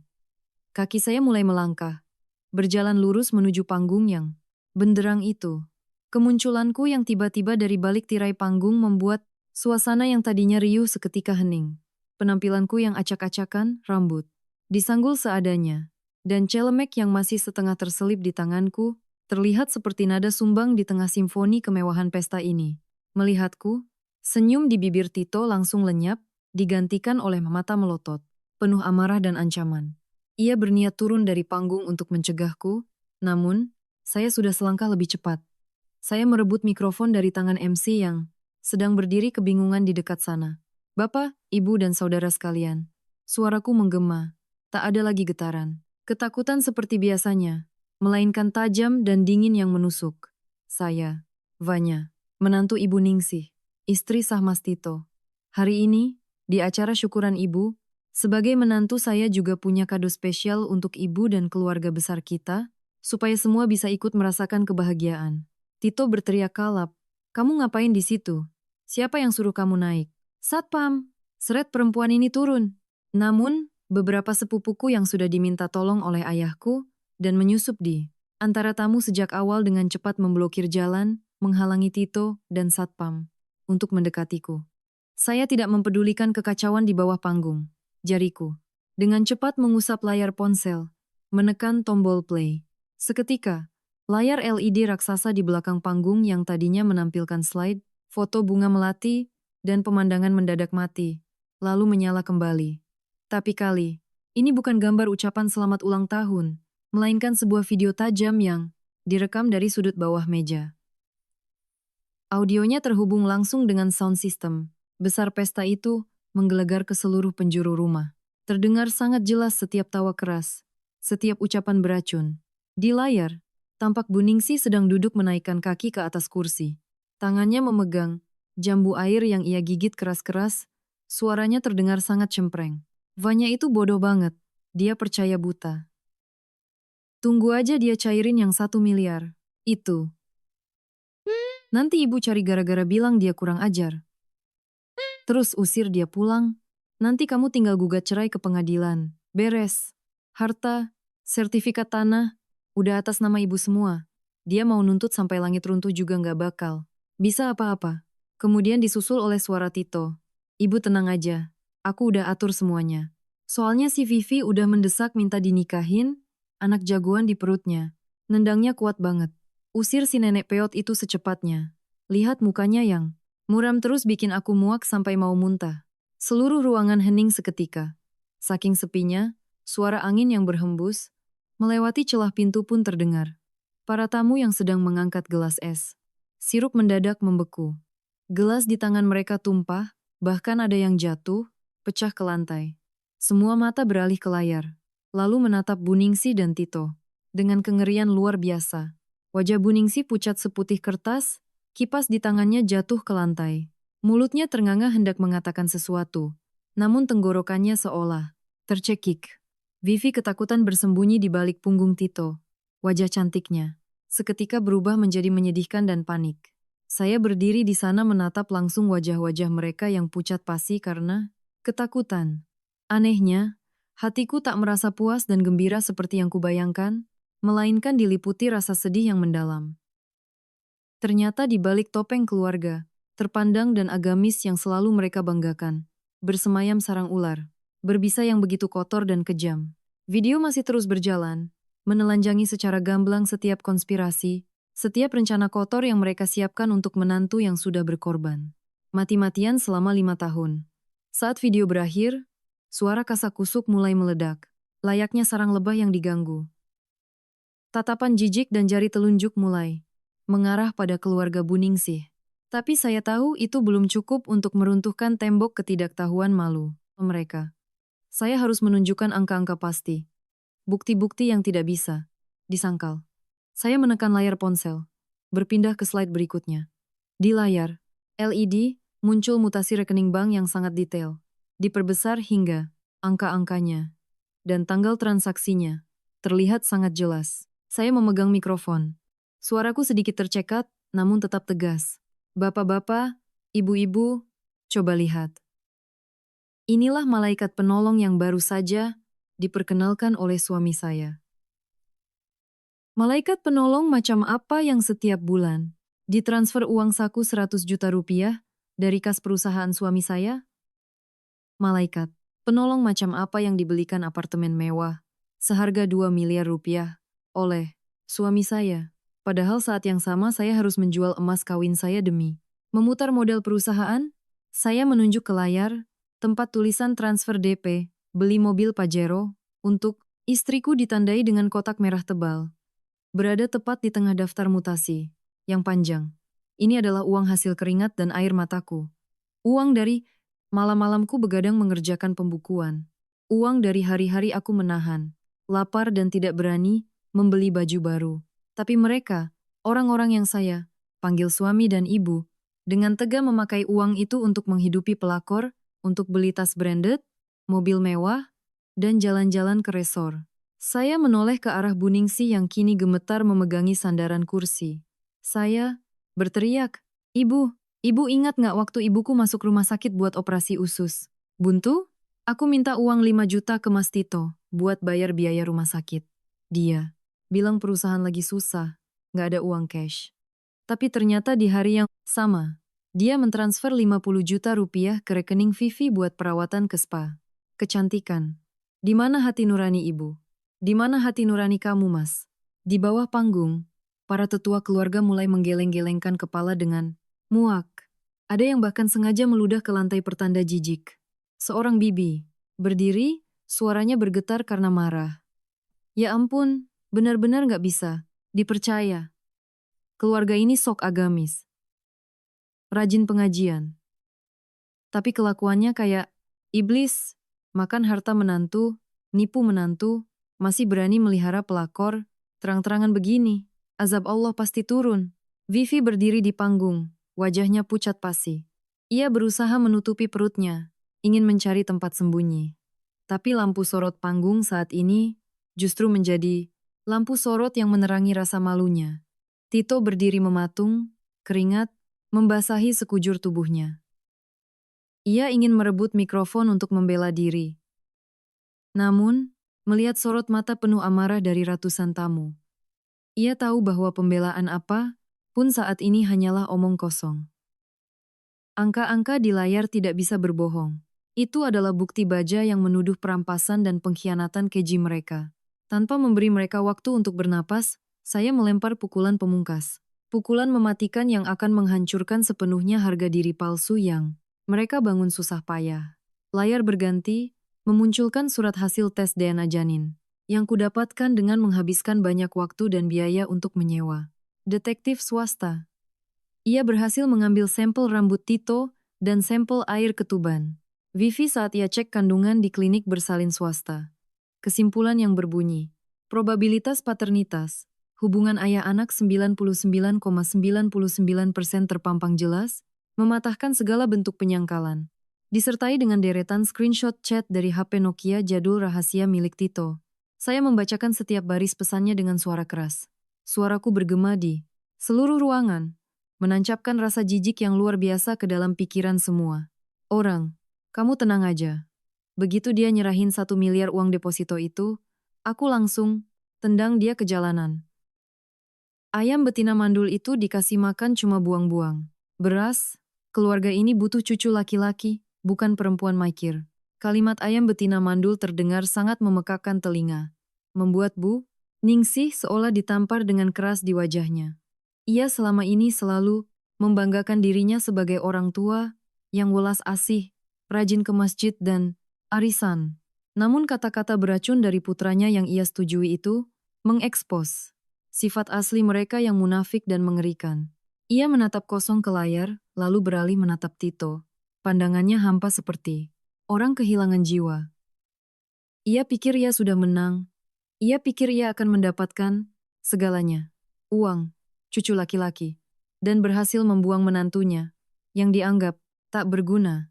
Tapi kini, semua perhitungannya ditelanjangi di depan umum, mengubah citranya menjadi sosok ibu mertua yang jahat dan serakah di mata semua orang. Kalian menghinaku karena aku tidak bisa memberi anak, tapi apa kalian pernah bertanya kenapa? Kataku dengan suara serak. Air mata mulai mengalir, namun saya tak menghapusnya. Membiarkannya turun sebagai saksi atas penderitaanku. Selama 5 tahun aku kerja banting tulang kayak kuda. Keguguran 2 kali, karena terlalu capek ngurusin perusahaan, ngurusin rumah ini. Kalian gak pernah tanya kabarku, malah pergi selingkuh, bikin anak di luar, lalu pulang untuk menghinaku. Bayi di perut perempuan itu adalah hasil pengkhianatan, bukti kebobrokan moral keluarga ini. Bu Ningsih tak sanggup lagi menahan syok luar biasa ini. Ia memegangi dadanya, matanya mendelik, tubuhnya terhuyung lalu jatuh terjengkang ke kursi. Tito panik menangkap ibunya. Namun tak ada satupun orang yang sudi naik ke panggung untuk membantu. Para tamu mulai beranjak pulang. Mereka melemparkan tatapan penuh hina ke arah panggung. Ada yang bahkan sengaja menendang tumpukan piring catering hingga jatuh berantakan saat berjalan melewatinya. Pesta syukuran mewah itu dalam sekejap berubah menjadi kekacauan. Hari berkabung bagi matinya kehormatan keluarga besar Bu Ningsih. Saya berdiri di tengah panggung yang berantakan, menatap mereka yang kini berkalang di kubangan lumpur. Kotoran mereka sendiri. Hatiku merasa ringan, seperti ada batu bertonton yang diangkat dari dadaku selama bertahun-tahun. Ruangan itu hiruk-pikuk bagai pasar bubar setelah bukti perselingkuhan dan tes DNA dipaparkan. Namun saya tahu, dengan sifat serakah ibu dan anak ini, sedikit, rasa malu secara moral belum cukup untuk membuat mereka hancur total. Mereka masih akan berpegangan pada harta, yang mereka pikir sudah aman di tangan mereka. Saya menarik napas dalam-dalam. Jari saya mengusap layar ponsel untuk berpindah. Ke slide terakhir, serangan paling mematikan. Layar LED di belakangku mati. Sejenak. Lalu menyala terang. Menampilkan gambar 2 lembar sertifikat tanah. SHM yang diperbesar maksimal. Berwarna hijau kecoklatan khas BPN. Yang sangat mencolok mata. Saya memegang mikrofon, suaraku terdengar jelas, menusuk relung hati para pengkhianat yang berdiri kaku di panggung. Bapak-bapak, ibu-ibu sekalian, ini adalah rumah yang saya tinggali bersama suami, dan juga sebidang tanah yang kubeli dengan uang tabunganku selama 5 tahun.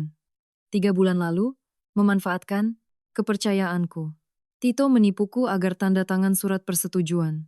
Dan diam-diam, membalik nama seluruh aset ini menjadi hak milik ibunya melalui akta hibah. Saya menunjuk ke layar tempat tulisan nama pemegang hak. Ningsih berada tepat, menggantikan nama kami berdua. Mereka berniat mengusirku ke jalanan tanpa uang, sepeser pun, demi menyambut pelakor dan cucu laki-laki ini, untuk menikmati hasil keringat dan darahku. Tapi Gusti Allah mboten sare. Mereka tidak sadar bahwa saya telah merekam pengakuan kotor dari mulut Vivi sendiri. Saya menekan tombol putar pada rekaman terakhir. Suara angkuh nan merendahkan dari Vivi menggelegar memecah keheningan yang mencekam. Sertifikat rumah sama tanah udah dibalik nama jadi hak milik ibunya semua. Uang 1 miliar itu juga udah di tangan mertuamu. Mbak cuma bakal dapat ampasnya doang. Mbak itu cuma ayam petelur. Telurnya udah diambil. Ayamnya dipotong itu. Udah jadi hukum alam. Kalimat cuma bakal dapat ampasnya doang yang diucapkan dengan nada sangat mengejek seolah menjadi tetesan air terakhir yang menumpahkan gelas. Memancing, kemarahan memuncak dari semua orang yang hadir. Sebuah piring kaca dari bawah. Panggung melayang ke atas, jatuh prang. Tepat di bawah kaki Tito, dan pecah. Berkeping-keping, disusul lemparan botol air mineral. Tisu basah, bahkan tulang. Ayam yang dilempar bertubi-tubi. Makian tak henti-hentinya bergema. Manusia nggak punya otak, tukang tipu.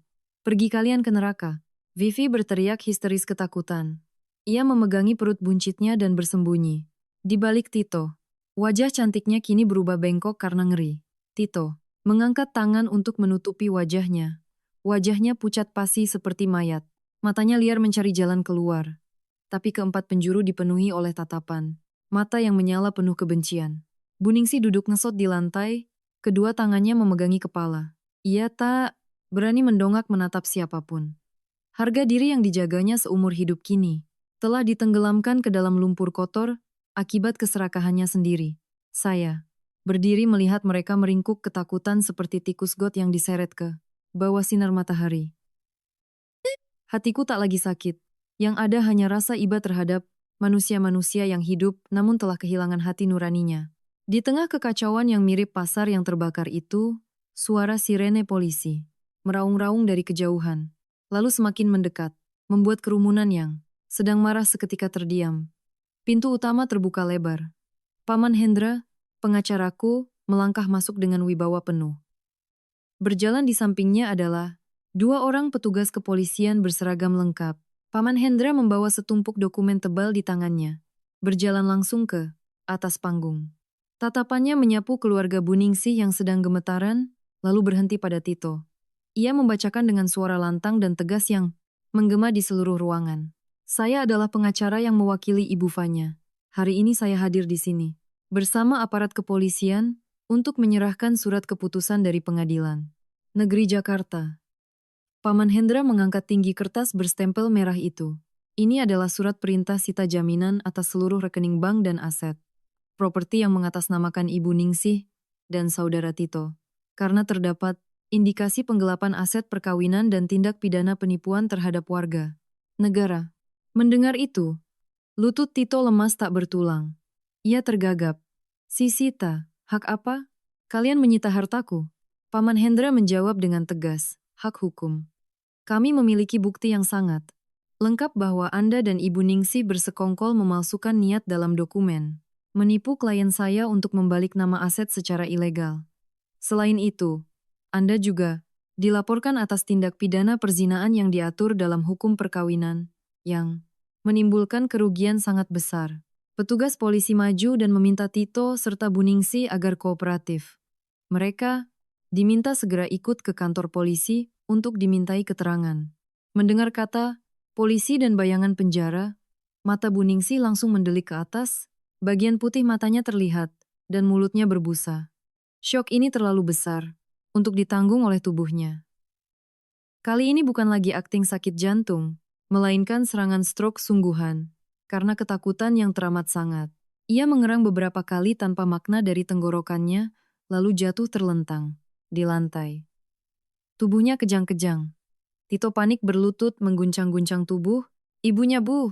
Ibu, jangan bikin aku takut, Bu. Vivi, melihat situasi semakin kacau, berniat mengendap-endap mundur ke belakang. Panggung untuk kabur. Namun saya keburu melihatnya. Saya menunjuk ke arahnya dan berkata lantang, Vivi, kamu juga nggak bisa lari kemana-mana.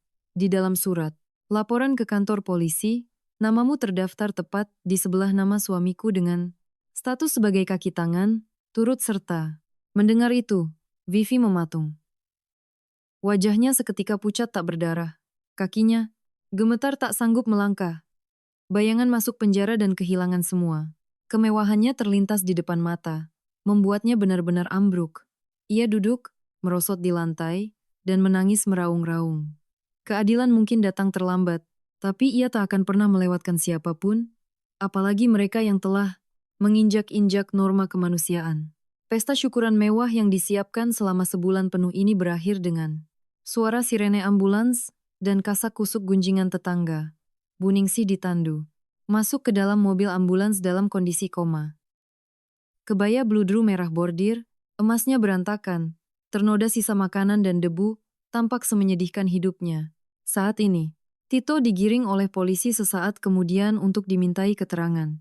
Ia menundukkan kepala, tak berani menatap siapapun. Borgol besi yang dingin mengunci erat kedua pergelangan tangannya, mengakhiri hari-harinya yang arogan dan angkuh. Tamu-tamu bubar berhamburan pulang, masing-masing menggelengkan kepala muak. Meja-meja prasmanan yang penuh dengan hidangan lezat kini telah dingin, dihinggapi lalat, berserakan dengan pecahan piring. Vivi, si pelakor kecil kesayangan, yang tadinya berniat kabur lewat pintu belakang saat situasi kacau, belum sempat keluar dari gerbang sudah dicegat oleh ibu-ibu dan tante-tanteku dari pihak keluarga. Seorang tanteku menjambak. Rambutnya, suaranya tajam. Mau lari kemana kamu? Hah, udah ngancurin rumah. Tangga orang, sekarang mau pergi cuci tangan gitu aja. Berdiri di situ dan minta maaf sama keponakanku. Vivi menangis memohon ampun. Sikap congkaknya yang biasa hilang tak berbekas, yang tersisa hanyalah kepengecutan orang yang sudah terpojok. Ia berlutut, menyatukan tangan memohon. Tante-tante, maafin saya, ampun. Saya khilaf. Mas, Tito yang ngerayu saya. Saya lagi hamil, tolong tante kasihanilah saya. Saya menatapnya. Hatiku tak tergerak oleh rasa kasihan sedikit pun. Saya berjalan mendekat, menunduk menatapnya dari atas. Kamu gak perlu memohon padaku. Waktu kamu SMS menghinaku. Waktu kamu ikut-ikutan ibu dan anak itu mau ngusir aku ke jalanan. Apa kamu pernah mikir soal belas kasihan? Bayi itu nggak berdosa, tapi punya ibu kayak kamu adalah musibah terbesar buat hidupnya. Saya lalu meminta para tetangga dan kerabat untuk menahannya sampai polisi datang. Menjemput. Kemudian saya diam-diam mengemasi barang-barang pribadiku. Rumah ini, tempat yang dulu menyimpan banyak memori suka dan duka, tempat yang kupenuhi dengan harapan akan keluarga yang bahagia. Kini tak lebih dari sebuah cangkang kosong, yang dingin dan menjijikkan. Saya melangkah keluar dari gerbang. Sinar mentari, sore yang kemerahan menyinari jalanan. Bayanganku memanjang, sendirian namun kokoh. Saya tahu saya baru saja menghancurkan sebuah keluarga. Tapi itu adalah kehancuran yang diperlukan, agar saya bisa membangun kembali hidupku di atas fondasi yang bersih dan nyata. 3 hari kemudian, Tito ditangguhkan penahanannya, wajib lapor, selama proses penyelidikan karena belum memenuhi unsur pidana berat yang mengharuskannya. Ditahan, namun status cekal dilarang keluar kota, tetap diberlakukan. Ia datang, mencariku ke rumah orang tuaku pada suatu sore yang diguyur hujan deras. Penampilannya kuyu, brewoknya tak terurus, bajunya kusut dan berbau kecut. Ia berlutut di depan gerbang, tak peduli air hujan mengguyur tubuhnya. Mulutnya menangis meraung memanggil namaku. Vanya, aku salah. Maafin aku, Dek. Aku kena pelet siluman rubah itu. Aku juga. Didesak sama ibu. Aku sebenarnya masih cinta banget sama kamu. Ayahku melihat dari jendela. Ia hendak mengambil sapu lidi untuk mengusirnya. Tapi ku cegah. Saya mengambil payung, melangkah ke halaman, berdiri di depannya. Dengan tetap menjaga jarak aman. Menatap pria yang sedang berlutut di bawah kakiku ini. Saya berusaha mencari sisa-sisa cinta masa lalu. Namun tak kutemukan.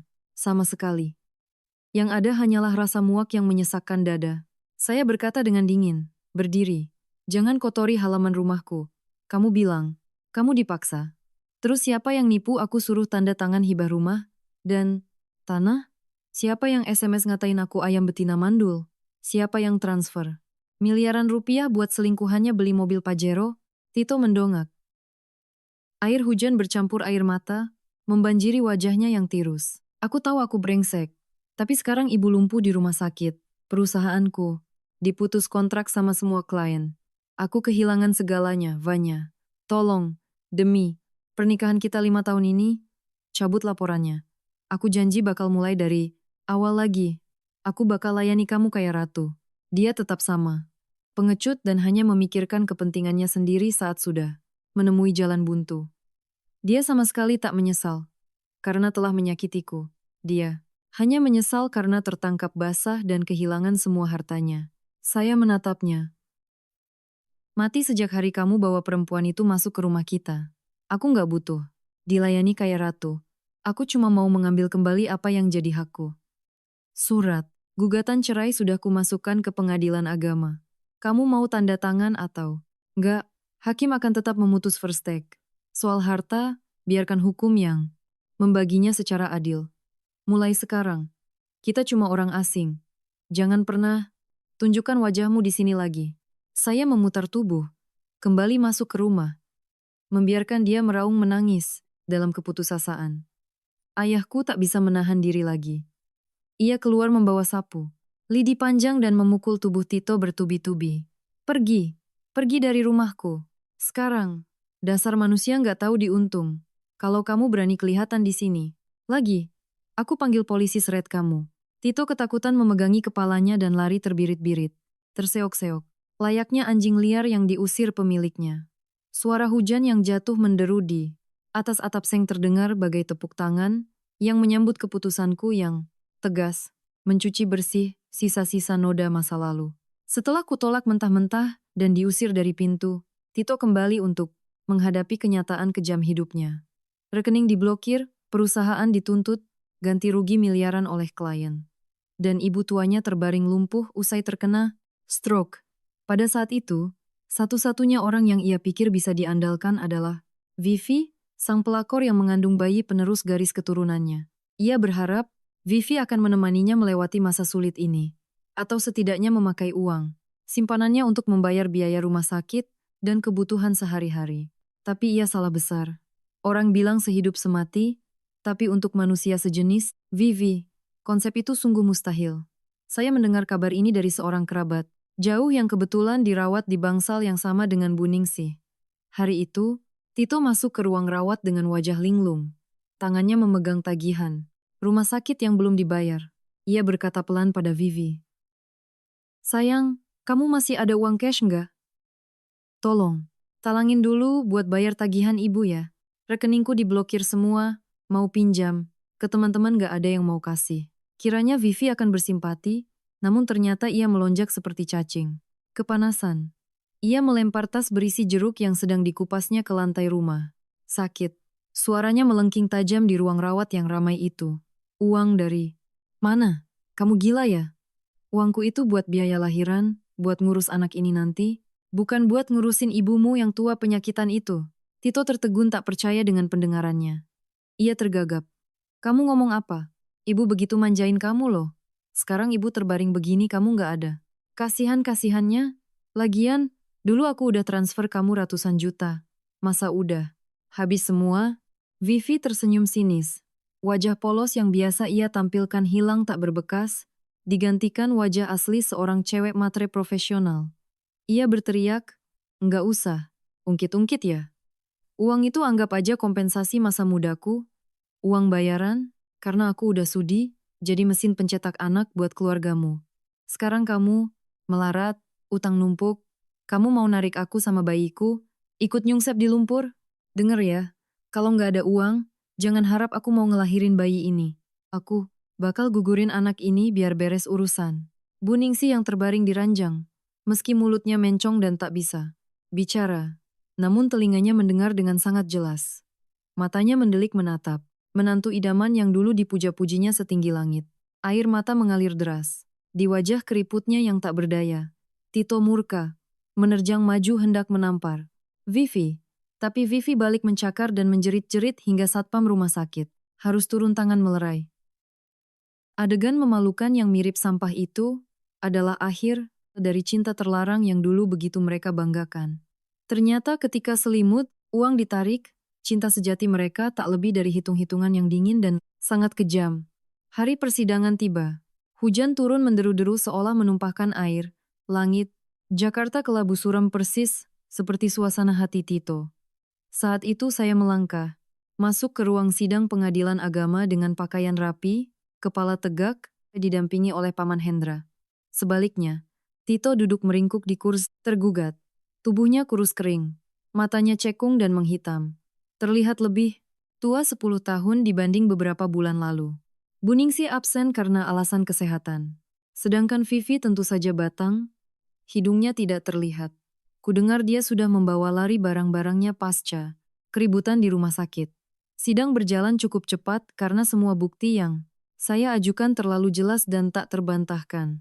Menghadapi rekening koran bank, rekaman suara, dan pesan singkat, Tito hanya bisa tertunduk mengakui semuanya, tak berani membuka mulut untuk membela diri sepatah kata pun. Hakim menatap Tito dengan tegas. Suaranya menggema tajam di ruang sidang yang hening. Tergugat Tito telah melanggar undang-undang perkawinan secara serius, melakukan tindak kebohongan dalam memindahkan aset bersama, serta memperdaya istri untuk menandatangani akta hibah dengan tujuan merampas harta yang bertentangan dengan hukum dan moral.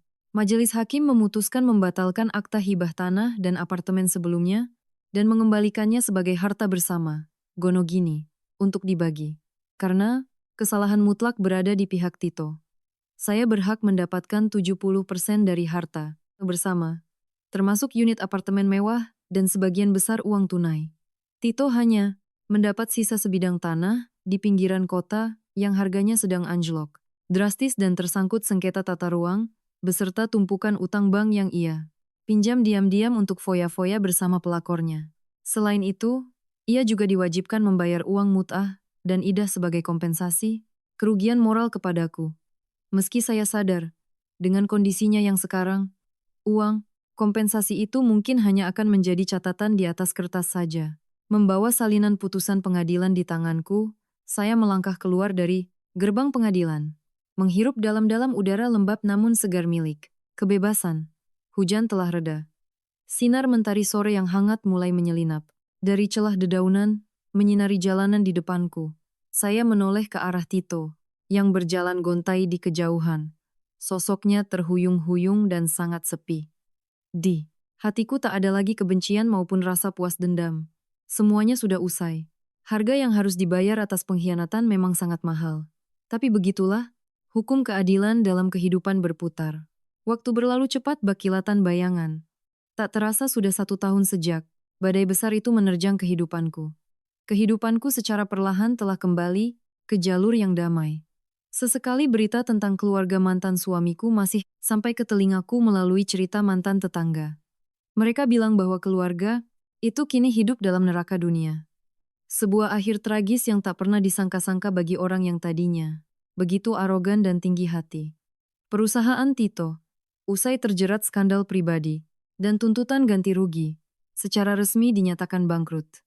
Ia terpaksa menjual tanah di pinggiran kota itu dengan harga obral demi membayar utang.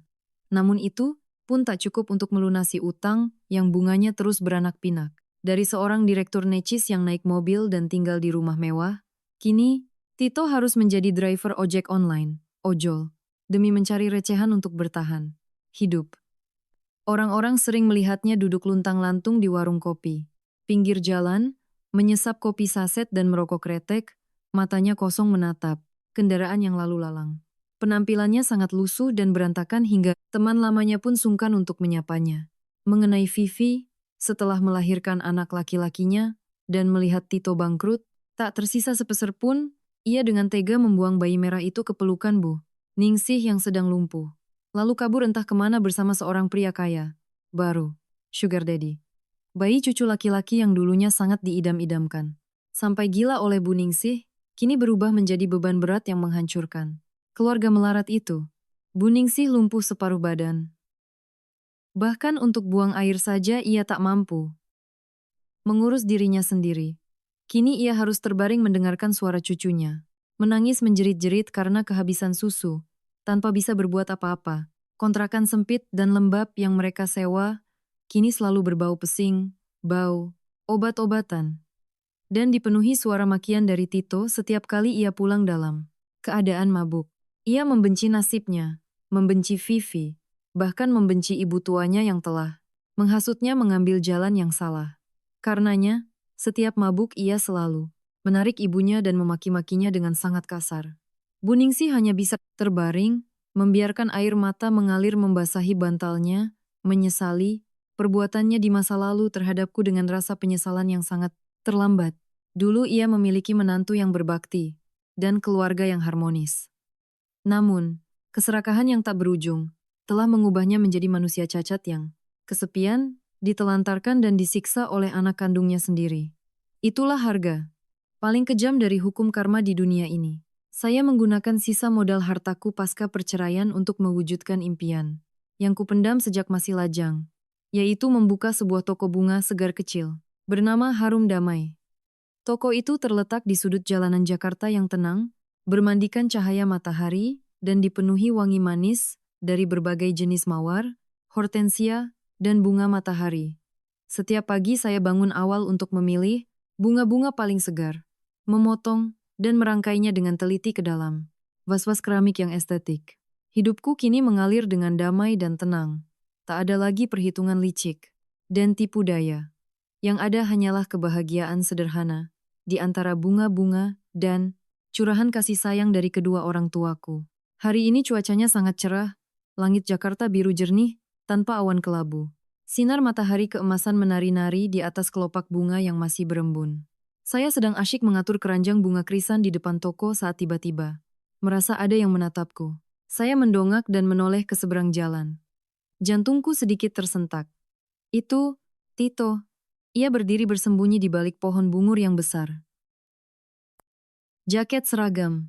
Ojolnya sudah pudar warnanya. Wajahnya hitam legam terbakar matahari. Dan rambutnya mulai beruban tak terurus. Ia menatapku, matanya memancarkan penyesalan mendalam, kesedihan, dan rasa minder yang luar biasa. Ia hendak melangkah maju, kakinya sudah bergeser selangkah, namun ditariknya kembali. Mungkin sisa-sisa harga diri terakhirnya, atau rasa malunya yang begitu besar, mencegahnya untuk mendekat. Saya menatapnya tanpa berpaling, tanpa melambaikan tangan, hanya diam. Menatapnya layaknya melihat orang asing yang pernah kukenal di kehidupan masa lalu. Di mataku tak ada lagi rasa benci. Hanya kedamaian yang aneh. Saya telah memaafkan masa lalu, bukan karena mereka pantas dimaafkan, melainkan karena saya pantas mendapatkan kedamaian hidup. Tito menundukkan kepalanya, berbalik dan berjalan gontai menjauh. Bayangannya terhuyung-huyung lalu menghilang di telan hiruk-pikuk orang berlalu lalang di jalanan ibu kota. Saya kembali melanjutkan pekerjaanku, menghirup dalam-dalam semerbak wangi bunga lili, dan tersenyum menyambut pelanggan yang baru saja masuk ke toko. Suara denting lonceng angin di pintu berbunyi klinting-klinting dengan riang, menandakan hari baru yang indah kembali dimulai.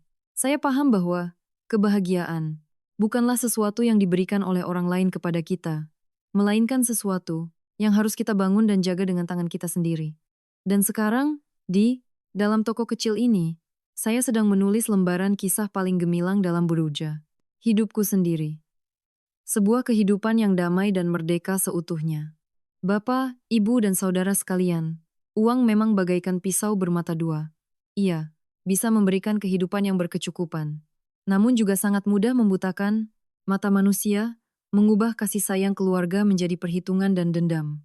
Melewati badai yang dialami tokoh utama kita ini, kita semakin menyadari bahwa seorang wanita harus mandiri secara ekonomi dan menjaga kepalanya tetap dingin untuk menguasai jalannya hidupnya sendiri. Dan yang terpenting, memaafkan bukanlah sebuah hadiah bagi orang yang bersalah, melainkan sebuah pembebasan bagi jiwa kita sendiri untuk menemukan kedamaian yang sejati. Semoga melalui kisah ini, saudara-saudara sekalian dapat menemukan keyakinan dan motivasi tambahan untuk melewati duri-duri dalam kehidupan, untuk selalu melangkah maju layaknya bunga-bunga yang mekar di bawah sinar matahari. Jika Anda menyukai cerita ini, jangan lupa untuk subscribe channel ini, nyalakan lonceng notifikasi, like, dan tinggalkan komentar untuk membagikan perasaan Anda. Ya, terima kasih telah mendengarkan. Sampai jumpa lagi di kisah-kisah selanjutnya.